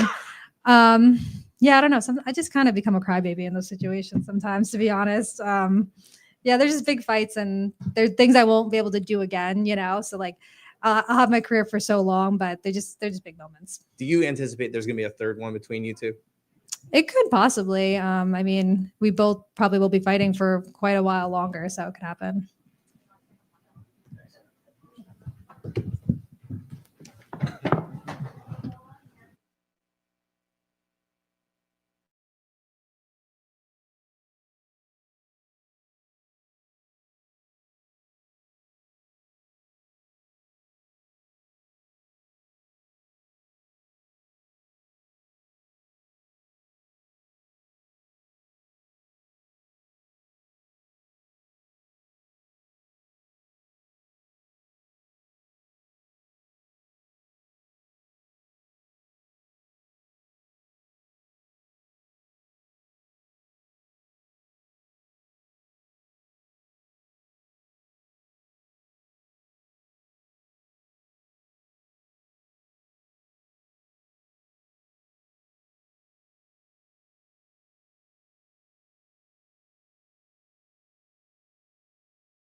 Just let him drink his water. Well, Gregory, congratulations on the victory. At media day, you said you knew this was going to be a tough fight against Roman. So I guess, did this live up to the expectations you had when you signed to fight him? Yeah, man. You saw that was hard. Was a little bit more than I expect. But he's a warrior. He's a tough guy. He surprised me. The takedown defense was very good, and the leg locker, the attack I did in his leg, man. I scrambled, and I did this for like many times on the camp. But they did a good defense, and yeah, that was amazing. But I'm a completed fighter, man. I have everything I needed, to be the champion, to fight against the best guys. So yeah, just was one more step in my career, and I'm really happy with that performance, against a tough guy. And yeah, let's go. You seem to have showcased your grappling and your wrestling much more than your previous fights. Was that because Roman was tougher, or was it just like, why did we see more grappling in this from your previous fights? No, yeah, man. Like I said, I think that was a better way for me. Like, he's a tough guy, like I said, but always I keep improving my striking game. And man, but if I took him down, there would be a nightmare for him. But he knew it, and his defense was good, and that was an amazing fight. And I put everything on top. In his house, he's a striker, and but I show like MMA is a different sport, and I did what I did, and I got this amazing performance. So that leg lock was tight on him. Man, it was hard, bro. He did a good defense at leg lock, and then heel hook, and the scramble was good. I like it, yeah, he came ready. So the fight, I like it. Test, do a fight like that, and man, always I say, I always want to win, but if the guy and then he beat me, I was the first guy to clap and say he was better than me. But that night I was better than him for sure. But he showed he was tough. It was hard. I was trying always like not get frustrated, come back, and then I was talk with myself, man, let's go, you can do it. And in the third round, he catch me with a nice left hand, but I put my mind on the place. I heard my corners. Henry was good. Vicente, Rafa, even Gilbert on the side. It was like screaming, and I say, okay, no problem. Nothing I already passed. Nothing I already felt. So yeah, man, that was good. I was gonna ask about that left hook. How stunned were you in there? Man, it was good. I lost my leg a little bit, but like right away, like in second, I look at him and say, "Yeah, let's go, man. Come on, you can do better than that."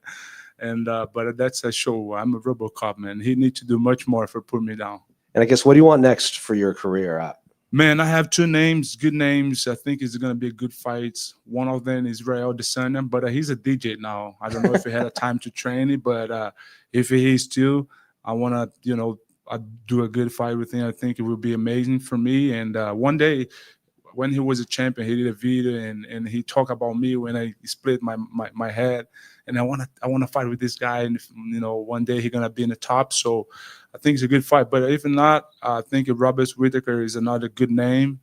And I'm still looking up, man. I will get in my spot on there, and sooner or later, I will be fighting for the belt. Hopefully a 5-round fight next time. 5 rounds. 5 rounds, man. I wanted the 5 rounds again. Yeah, that would be good, Just one for me. The size difference was staggering out there, and even at the end, towards the end of the fight in the third round, some of the commentary team was talking about how difficult the weight cuts must be for you. How was this weight cut? Were there any issues? Did you feel like you were kind of fading there at the end? No, man. The weight cut is not hard for me. I look like heavy, but I'm not heavy. I'm very disciplined on my diet, and in the last day, like I cut like I think less than 6 pounds, not more than that, and I did a good recovery. My nutritionist Luca did an amazing job. So, but man, the size no matter, doesn't matter the size, that's not means much. He's a fast guy, and he's big, he's strong, like big head, big head. I hit him hard, man, but he's still there. But it was good. RoboCop right over here. Obviously, a quick finish is very cool, but tonight you had to dig deep, use a lot of your tools to get that victory. How rewarding is a victory like that? You know, obviously it wasn't a highlight reel finish and stuff like that, but just the fact that you had to dig so deep and proving to yourself and stuff like that. Yeah, man. Fights like that is necessary to be in myself, you know, to go in the position, to go in the place I want. If I want to be a champion, you know, sometimes I need a hard test. Fight 3 rounds, and now I want to fight the 5 rounds again. Like I was talking with Vicente on my fight against Cannonier. I was with so many situations that was hard for me try to handle it during the fight.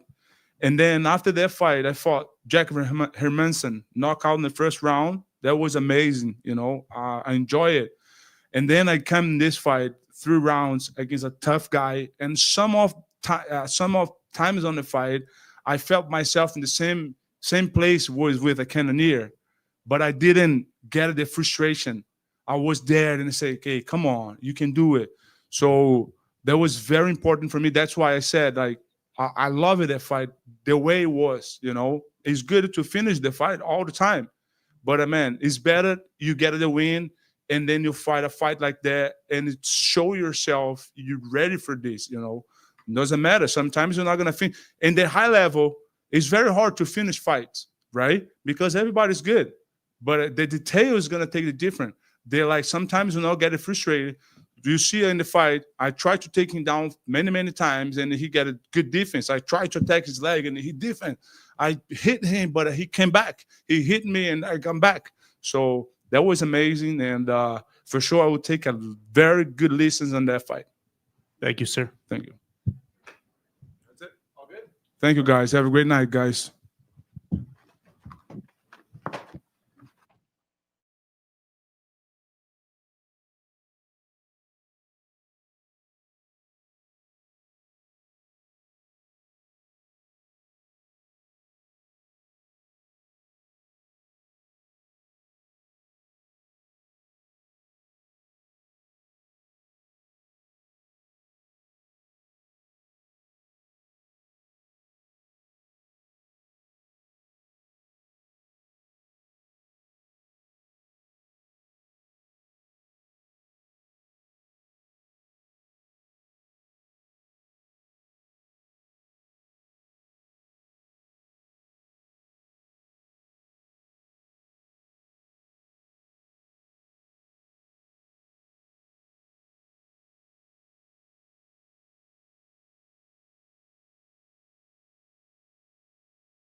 Well,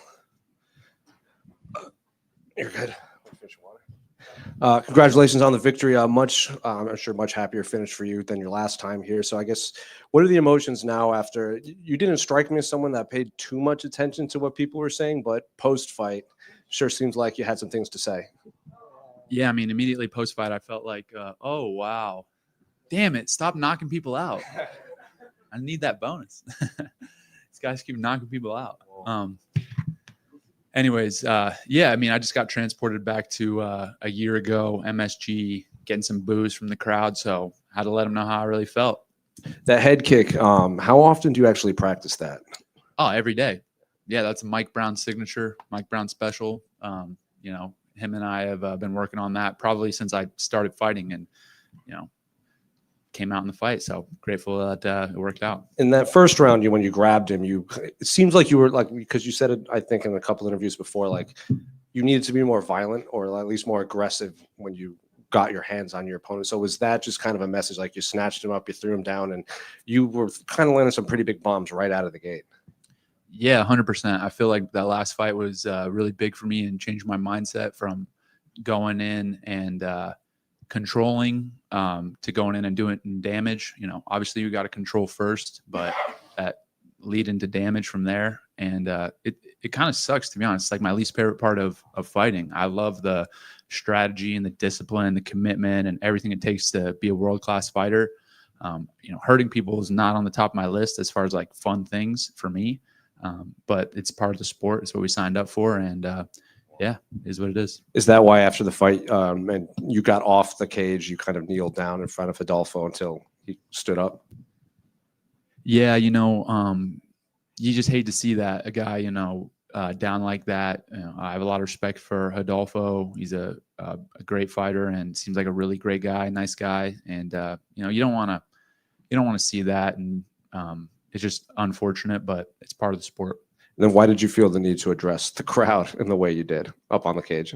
Yeah, just the, you know, feeling like I had something to prove. I have a chip on my shoulder. I think that I wish I was a little bit better person, but I'm not. I'm very competitive, and I'm just a guy. So, you know, I'm out here trying to do my best, but get a little emotional out there when you're fighting in your underwear in front of millions of people. So, yeah. Did it feel good to kind of clap back at them up there, kind of give them the 2-finger salute? I felt like I was just standing up for myself a little bit, you know? It's like, you know, they're going to jaw at me and give me crap, then, you know, I'll give it back to them a little bit. So, you know, I don't look at it as anything other than just standing up for myself a little bit.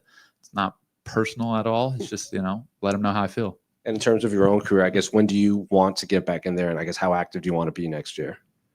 I would love to be super active. I want to get back in there ASAP. It's tough because I definitely want to be on that June card at the White House. So, you know, kind of trying to figure out what's best in regards to making that happen.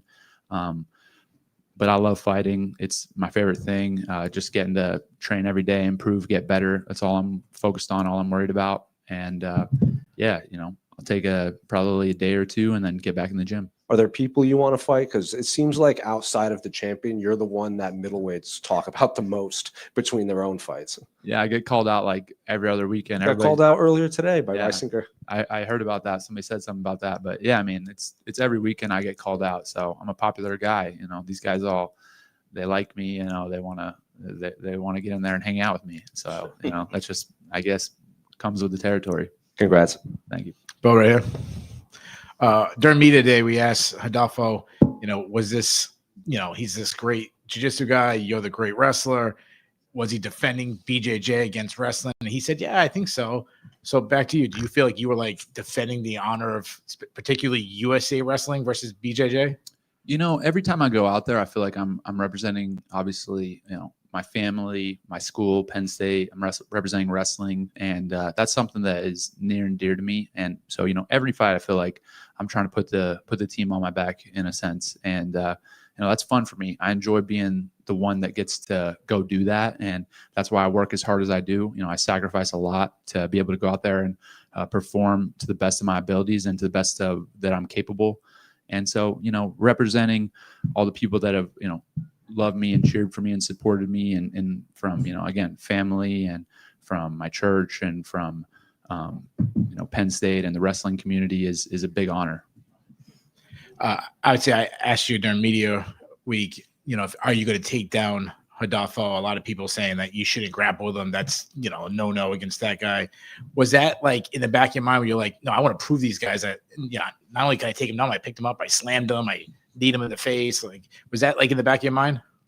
I mean, I think that going into this fight, I definitely felt like I had a chip on my shoulder. I wanted to prove something. And I was just looking to go out there, do as much damage as I could, which it's not fun again for me, but that's part of the sport.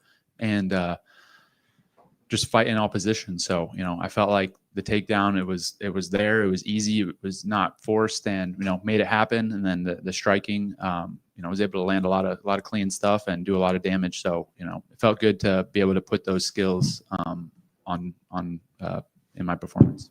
When you fought Cody Brundage, you said you weren't too happy with your performance. What's your overall feeling about this one? I mean, like you showed striking, obviously kickboxing, takedowns.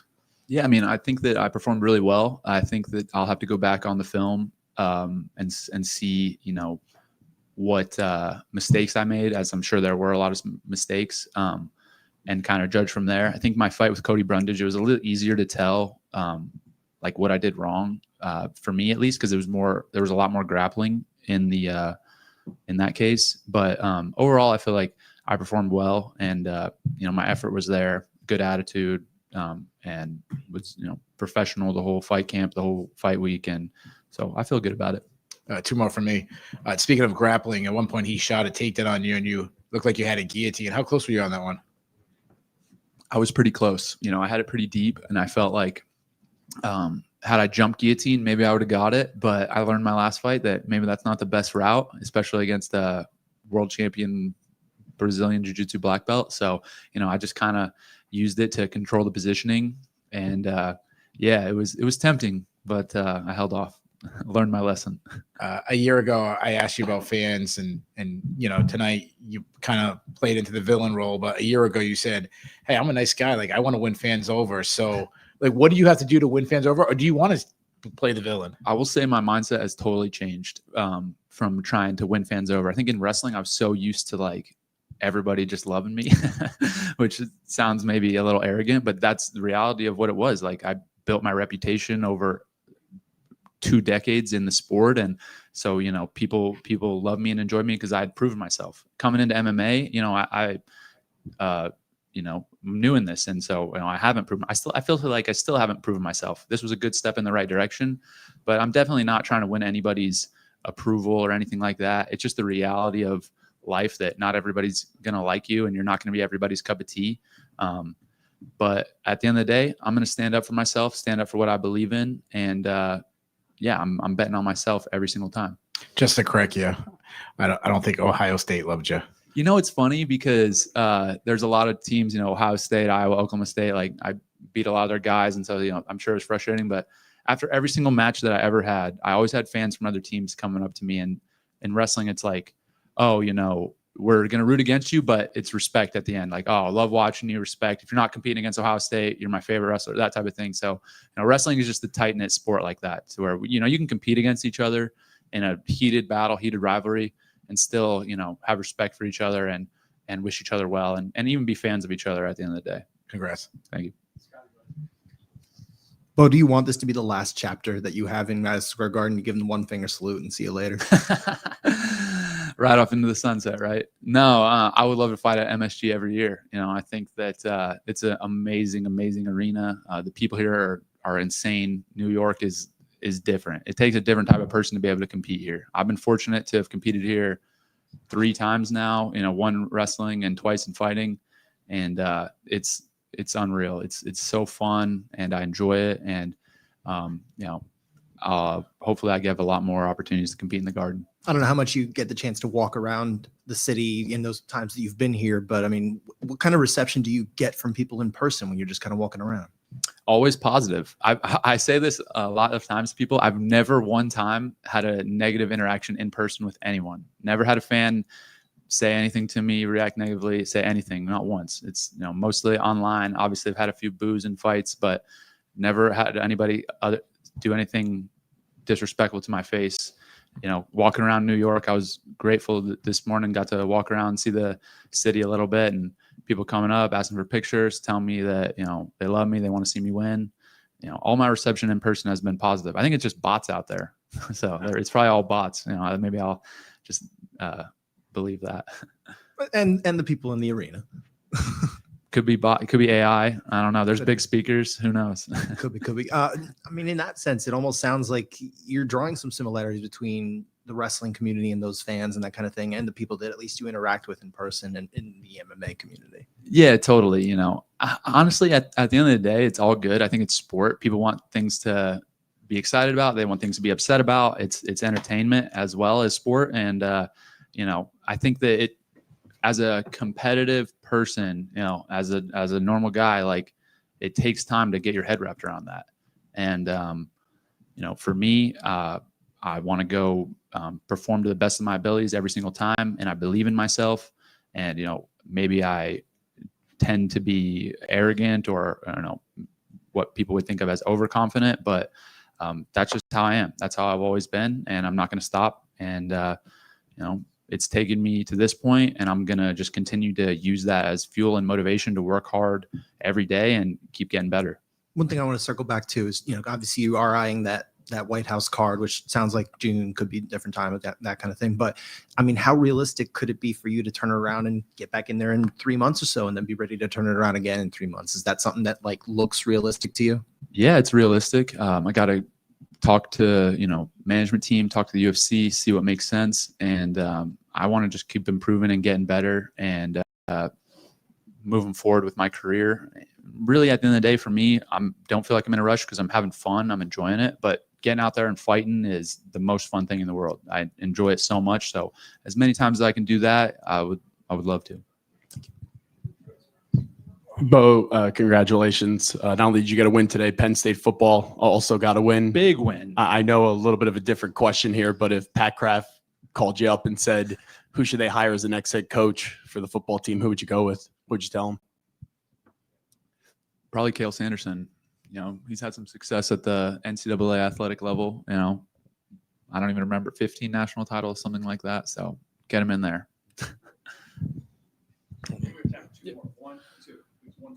John Owen here from Tunnel Vision Sports here. Kind of to speak about the Penn State aspect. They come to, we are in New York. They come to Rutgers in a few weeks. Is there any way possible Bo Nick, makes an appearance at that game? Man, I would love to. I got a wife and kids at home, so it might not be looking too good for me. I spent a lot of time away from him for this camp, sacrificed a lot, and right now I definitely want to go back home and spend as much time with them as I can. And also, you speak about having the most confidence in the world about yourself. What does a win like this kind of on the stage that you've, in Madison Square Garden, what does a win like this kind of instill in the confidence in you? Yeah, just, confirming my belief in myself that if I continue to put the work in and put the effort in, that I'm going to be able to go out there and perform at a high level. My confidence and belief, it comes from the fact that I've sacrificed so much since the age of 5 to, be as good as I can be at the sport that I compete at. And it's just experience over time and a lot of effort, a lot of hours, a lot of people that have poured into me and helped me so much. My coaches, Ailton Barboza, Mike Brown, Coach Ton, Anthony Cassar, Cale Sanderson, my dad. These guys all have a massive impact on me, and they help in that area as well, just giving me confidence. So, for me, it's not just like something that is like there just because it's there, for a reason. And, a fight like this just adds to it. Bo, over here. I heard there was a story about how after your last loss at church, there was a group of people who prayed over you. How powerful was that? And tell me more about that moment. Yeah, absolutely. It was, I'm really fortunate and blessed to be in an amazing community. I attend a church called the Calvary in State College, PA. And one of the pastors at the church asked before I left for this fight if they could get a group together and pray for me. And it was a group of about 10, 12 guys. They all prayed for me for about, 10 or 15 minutes. And it was really powerful. I felt like that was something that felt the, just the power of the Holy Spirit kind of surrounding us. And it wasn't asking for a win or anything like that, just more so for me to be able to honor and glorify him, perform to the best of my ability, and make the most of the gifts and the blessings that I've been given. And for me, that's really the foundation of everything I do, is my faith. And, being able to go out and fight is a massive blessing, something I'm super grateful for. And I just feel like, God is watching over me, and he's teaching me lessons through this, right? Like, fighting is big and it's very important to me, but it's just something I do. It's not my identity or my foundation. Congratulations. Thank you.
Yes, good.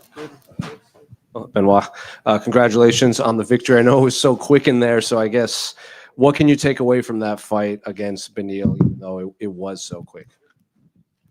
The phase that lead to the knockout is something I have been working a lot on, collar ties and clinch, because obviously it lets my animosity out very quickly, and it's the type of exchange I love. So he was unlucky to have this exchange this early in this fight, and yeah, I'm blessed to have a victory against such a tough opponent. What specifically about that exchange that you were envisioning led to you believe that you can knock him out this quickly? Too much space for me. The uppercuts brings the head up, and then the hook will finish the work directly to the chin. So yeah, happy about that. Do you think when he fell, he was unconscious, then when he hit the ground, it woke him up? And it seems like he didn't know what happened in there. So were you able to talk to him after the fight? Yeah, Dariush is an inspiration. I haven't done half what he has done yet. I want to do a career as good or even better. And yeah, I had an hesitation before the last shot because I knew he was out, but obviously it was not clear for everyone. But because it was so fast, so it happens. This sport is hard. It's wild sports.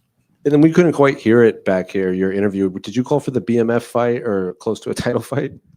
Yeah, of course I want to fight somebody in the top 5, and as a BMF and the lightweight belt are the two belts I have my eyes on. And yeah, I want to make this division the greatest again, like it's supposed to be. Yeah. Well, Max Holloway obviously has the BMF title. Charles Oliveira also wants to fight Max Holloway. So I guess why should you be the one to fight Max Holloway for the belt?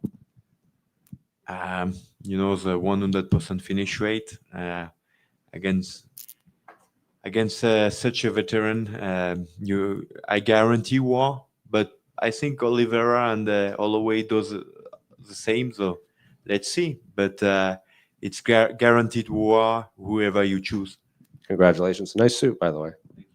Benoit, right over here. One of the first things you said on the mic after winning the fight was Happy Veterans Week. This is for the veterans and stuff like that. How much of a factor was that, you getting into a war of your own, this week here in New York? Yeah, I have been doing war since I'm 19. I was already in the desert as a special forces in the desert with all the other guys being 10 years older than me. But I worked my ass to get the opportunity to be with them and to serve with them. And I was very happy and a lot of emotions for me because the UFC offered two very good places for two friends of mine who are also former special forces. One of them having left a little bit of his soul on the battlefield, and one of them having left two of his legs.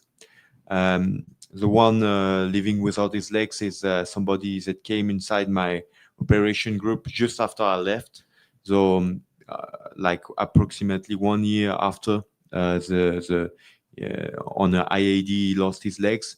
So it could have been me, and destiny is something that is playing tricks with us. And I love those two guys, and I was blessed to have them inside this arena to witness my fight tonight. Much respect to your friends. Have you gotten to speak to them yet after the fight? I'm sure they're very proud of you tonight. Yeah, I think we will eat at a French restaurant inside New York with the French community in here. Yeah, I have seen them during the fight week, and once again, I'm happy how the UFC is promoting this Veterans Week. I think it's something important because a lot of guys are leaving some of them soul and some of the other pieces of themselves outside. When you do the war outside the octagon, it's a lot different. So it's tough, and we are happy to live the way we live because those guys make this sacrifice, and I'm happy to be there. Thank you, Benoit. Vincent Piala, Le Parisien, juste ici. Est-ce que tu peux nous raconter comment tu as vécu ce contexte? Le combat a été un petit peu retardé à cause d'une bagarre dans le public. Ça a un peu tardé et puis tu as tout réglé en 15 secondes. Comment tu as vécu ce mélange un peu d'émotions? Je viens juste de voir il y a encore un finish. C'était l'heure, elle est prévue du combat, du début de la main card. Donc moi, je savais à quelle heure on allait rentrer et combattre. Donc j'ai pas vu la bagarre dans le public.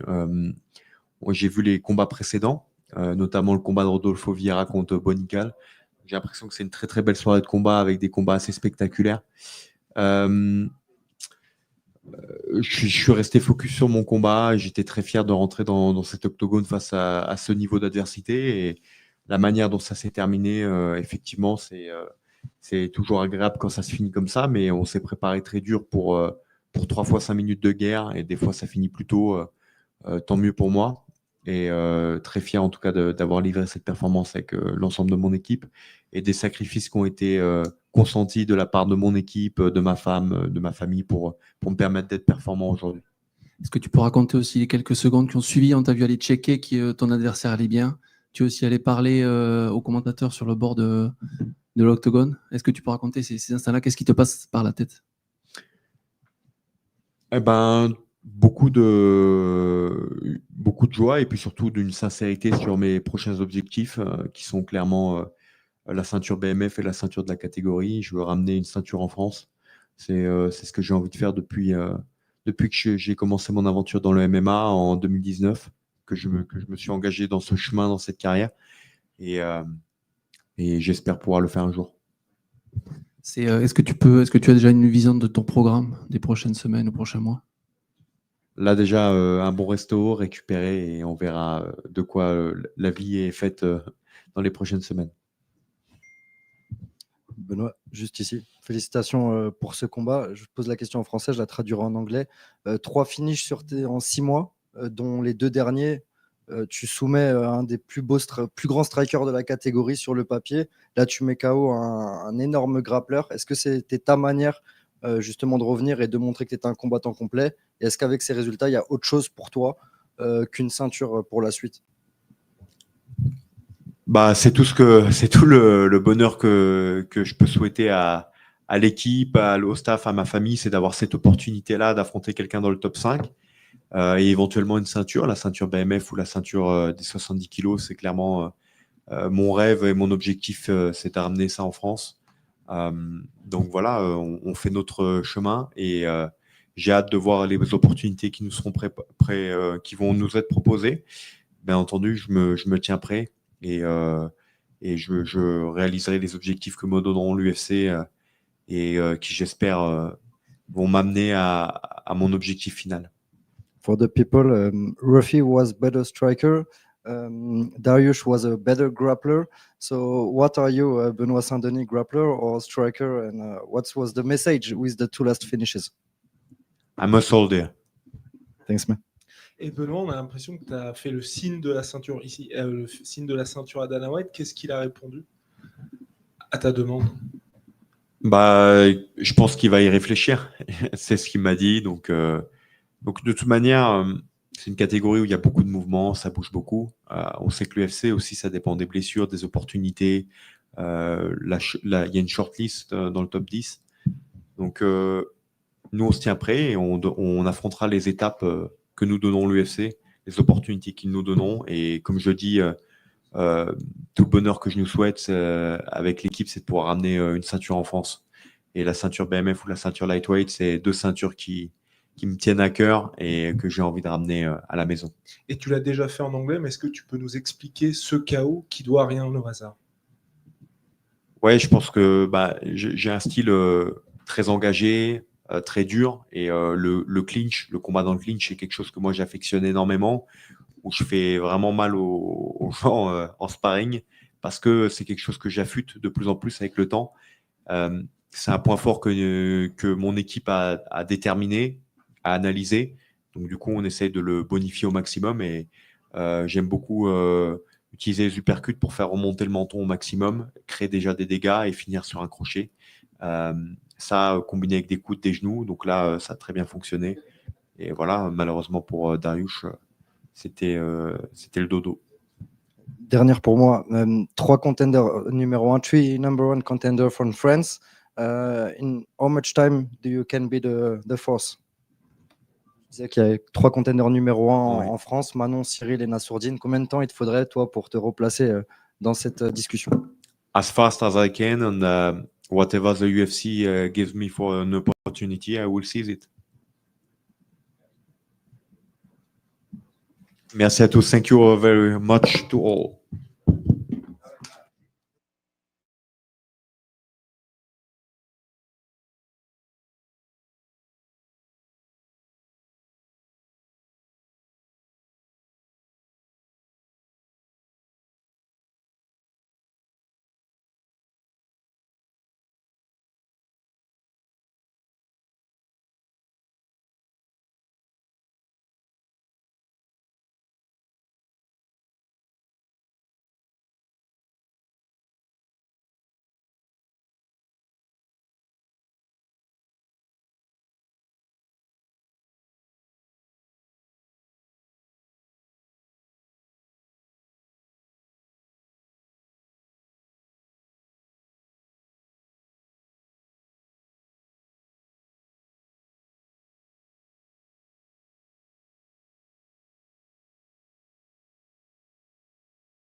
I know. I figured that. After I can get one. Carlos, congratulations on the victory. I guess how you feeling after another knockout like that? Amazing, bro. Amazing. You know, the most entertaining guy of the welterweight division. I talk with Dana. Where's my title shot? You know, of course, you know, we have the rank. I know I have some guys front of me on the rank, but it's business, you know, it's entertainment. Like I said, I bring the kind of entertainment people like to see. So I can't wait in 30 minutes, go back to the octagon and face off the champ. Well, what did Dana White say to you when you told him, "Where's my title"? He said he gonna think about, because it's the champion time. You know, he don't want like he disturb the champ and things like that. But you know, we are fighters. We are here to fight. So let's go. And the photos of the fight was when Leon's on your back and you were kind of smiling and talking to him in there. So what were you actually saying in there? I was like, bro, stop to do grappling, you know. It's not gonna work, bro. I do my all my camp with the Caio Borralho, you know. Caio is much more heavier than Leon, much better, you know. He grappling level, and Caio do that position all the time with me, you know. So I was not thinking about defense, the takedowns, you know. I don't worry about takedowns. I was worry about to hurt his leg, to stop his stop move, and then I can punch him. You know, it's what I did. You know, like and he was on my back saying, "Now Caio did it many times." The guy, that guy don't gonna finish me. You know, I was like really calm, talk with him, and yeah, that's it. Did you do Poetan's celebration? Yeah, I'm big fan of Poetan. I was with him the last weekend, the Ethyn one in Brazil, and then he said, "Oh, I'm gonna come there, I'm gonna watch your fight." And I was like, "Yeah, it's always nice to get energy of him, you know, of Gilbert Burns, you know, Rafael dos Anjos was here. I remember a time when I was watching that guys, and now they are here watching me. Man, it's giving me a goosebumps, you know." And I have to ask, did you see Michael Morales' knockout? Because he also got one too. Yeah, you know, Michael is really good. He's young, he's a really strong guy. But I think I still more entertaining than him. And I think it's my time. What if because I seem like everyone on the internet wants to see you two fight. Do you think that's a fight better when one of you is the champion and then it could be a big main event? Yeah, I think so. But I can fight it whenever UFC won, you know. I can, of course, I want to fight for the belt. But if the UFC say you need to fight Michael, you guys need to fight like a semifinal and go to the belt. Okay, let's go, let's fight. And I have to ask, did you see that video of Islam saying that he saw you eating Nutella? Yeah, you know, if I go on back there, and Islam get the belt, bro, I need to say, bro, you know, Nutella cake is really good on the fight week. Can you see what I did? All right. Congratulations. Thanks so much. That was right. One thing you said during media week was you wanted to be the first person to knock out Leon Edwards, and you predicted you would, and now you backed it up. What does that mean? Bro, you know, I'm really good to knock people out in the first time in UFC, you know, and I follow Li Jingliang, everybody was saying, he never lost by knockout, and then I come there and I knock him out. And then I fought Jeff New. Nobody knock out Jeff New and blah, blah, blah. And I go there and knock him out. And then with Leon at the same, you know, and I think the champ, or Jack Della Maddalena or Islam lost by knockout, one time UFC. I think I can knock the champ out also. I'm gonna work a lot, you know, and back much better than today. You know, when guys are vying for a title shot, there's a couple guys that were kind of in the running. People are gonna start nitpicking, and one thing you said about Leon is that his skills are declining. Or do you think that people are going to say, yeah, well, he knocked out Leon, but Leon's lost 3 in a row, and you know, and they kind of won't give you credit for such an incredible achievement? Bro, Lion is always a lion, you know, even if he's old or not, if he's tired or not. He's a former champ. I respect for that guy. I train so much for that fight. Sometimes I train 3 times per day. You know, I never did it. And to fight him, sometimes I train 3 times per day. Sorry. And yeah, like I said, Lion is always a lion, you know. The former champ is always a former champ. He beat Kamaru Usman. For me, Kamaru is a GOAT of welterweight division. So if you say, Leon is not on his prime, okay, come there and try to fight Leon. And my last question, obviously, if you do get the main event, you have Jack Della Maddalena, who's known for his striking. You said you want people to strike with you. Makhachev's really known for his grappling. He's more likely to try to wrestle with you. Do you prefer Jack because of that? Bro, I prefer the champ, no matter if it's Makhachev or Jack Della Maddalena. I train with the best guys in the world. I'm BJJ black belt. Today, you saw when he's got my back, I was like, talk with him, I was smile, because I'm really calm, I'm really good doing that shit, like the plan is not like he don't get the takedown. The plan was hurt him. I knew already I'm gonna get up, he gonna give up, I'm gonna take him out of my back and finish the fight, like people say, Carlos got the takedown, Carlos got the guy got the back of Carlos. Well, I don't care. I care if you finish me, but if you don't finish me, I'm gonna get up and gonna keep it hurting, Like my coach say, 15 minutes with me on side the octagon is long time. Look like 45 minutes. Congratulations. Thank you. Carlos over here. A lot of fighters want to party with you tonight. I want to ask you, who are the pound for pound best fighters to party with other than yourself? But I'm not sure, but I'm gonna part somewhere, Onde vai ser hoje, Luquinha? Onde vai ser? We're gonna find something. We have some options, and then I'm gonna post on Instagram. Congratulations. Thank you. All you guys are invited. Let's go. Carlos, right over here. Tonight, you did something for your team as well. Your team needed a big victory like this, a big spark. So what kind of momentum do you think this victory will shine off onto the rest of the team?